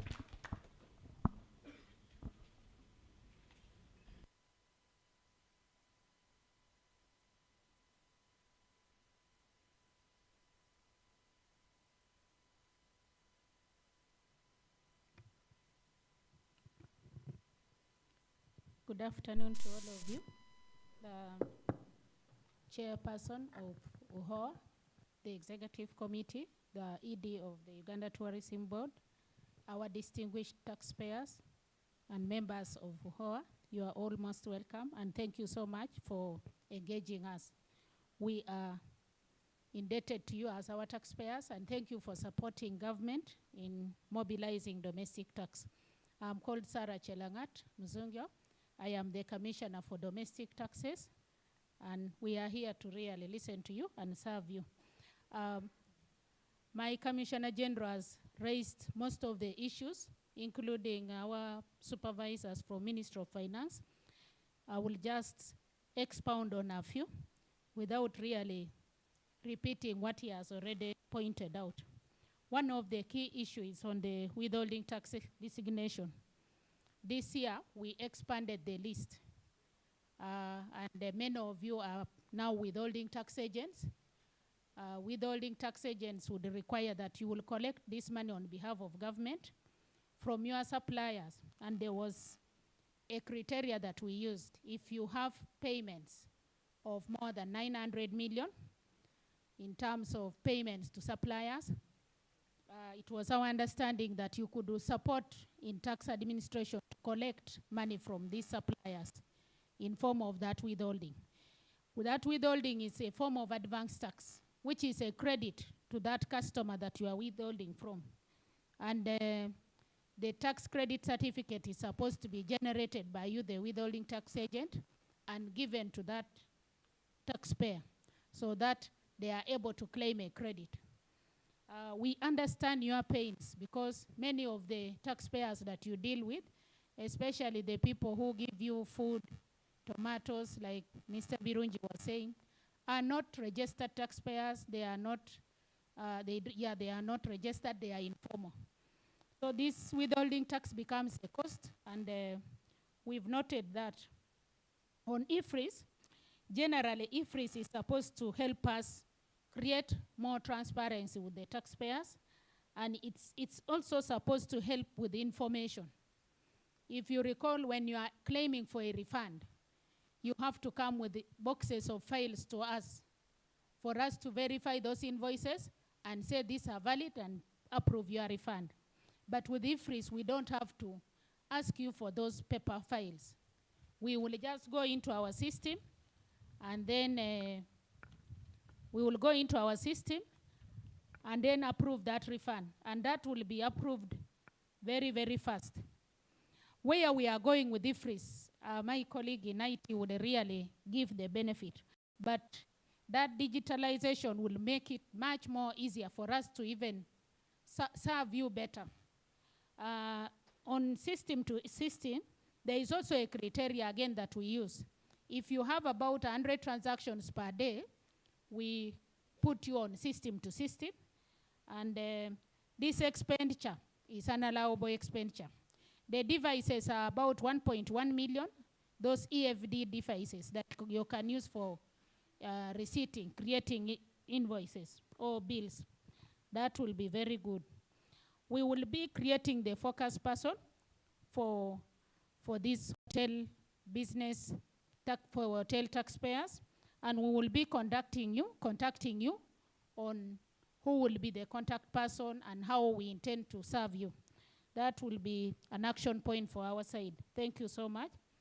On the incentives in the sector, there are already incentives which are there. We appreciate your comments that some of the incentives have, especially when we talk about $8 million as an investment, could be quite high.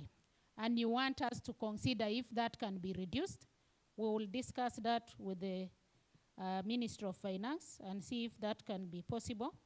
But on the income tax exemption, that may be something difficult to consider because many of you hotels already have capital allowances, and if you look at the income tax, most of you are actually in tax losses. So we only wait for you to get pay as you earn and VAT. So income tax, I really don't know. And then on the VAT exemption for upcountry, that exemption, that incentive is still open, although my colleague from Grand Thornton was talking of 0 rating, but I think exemption is still fair enough.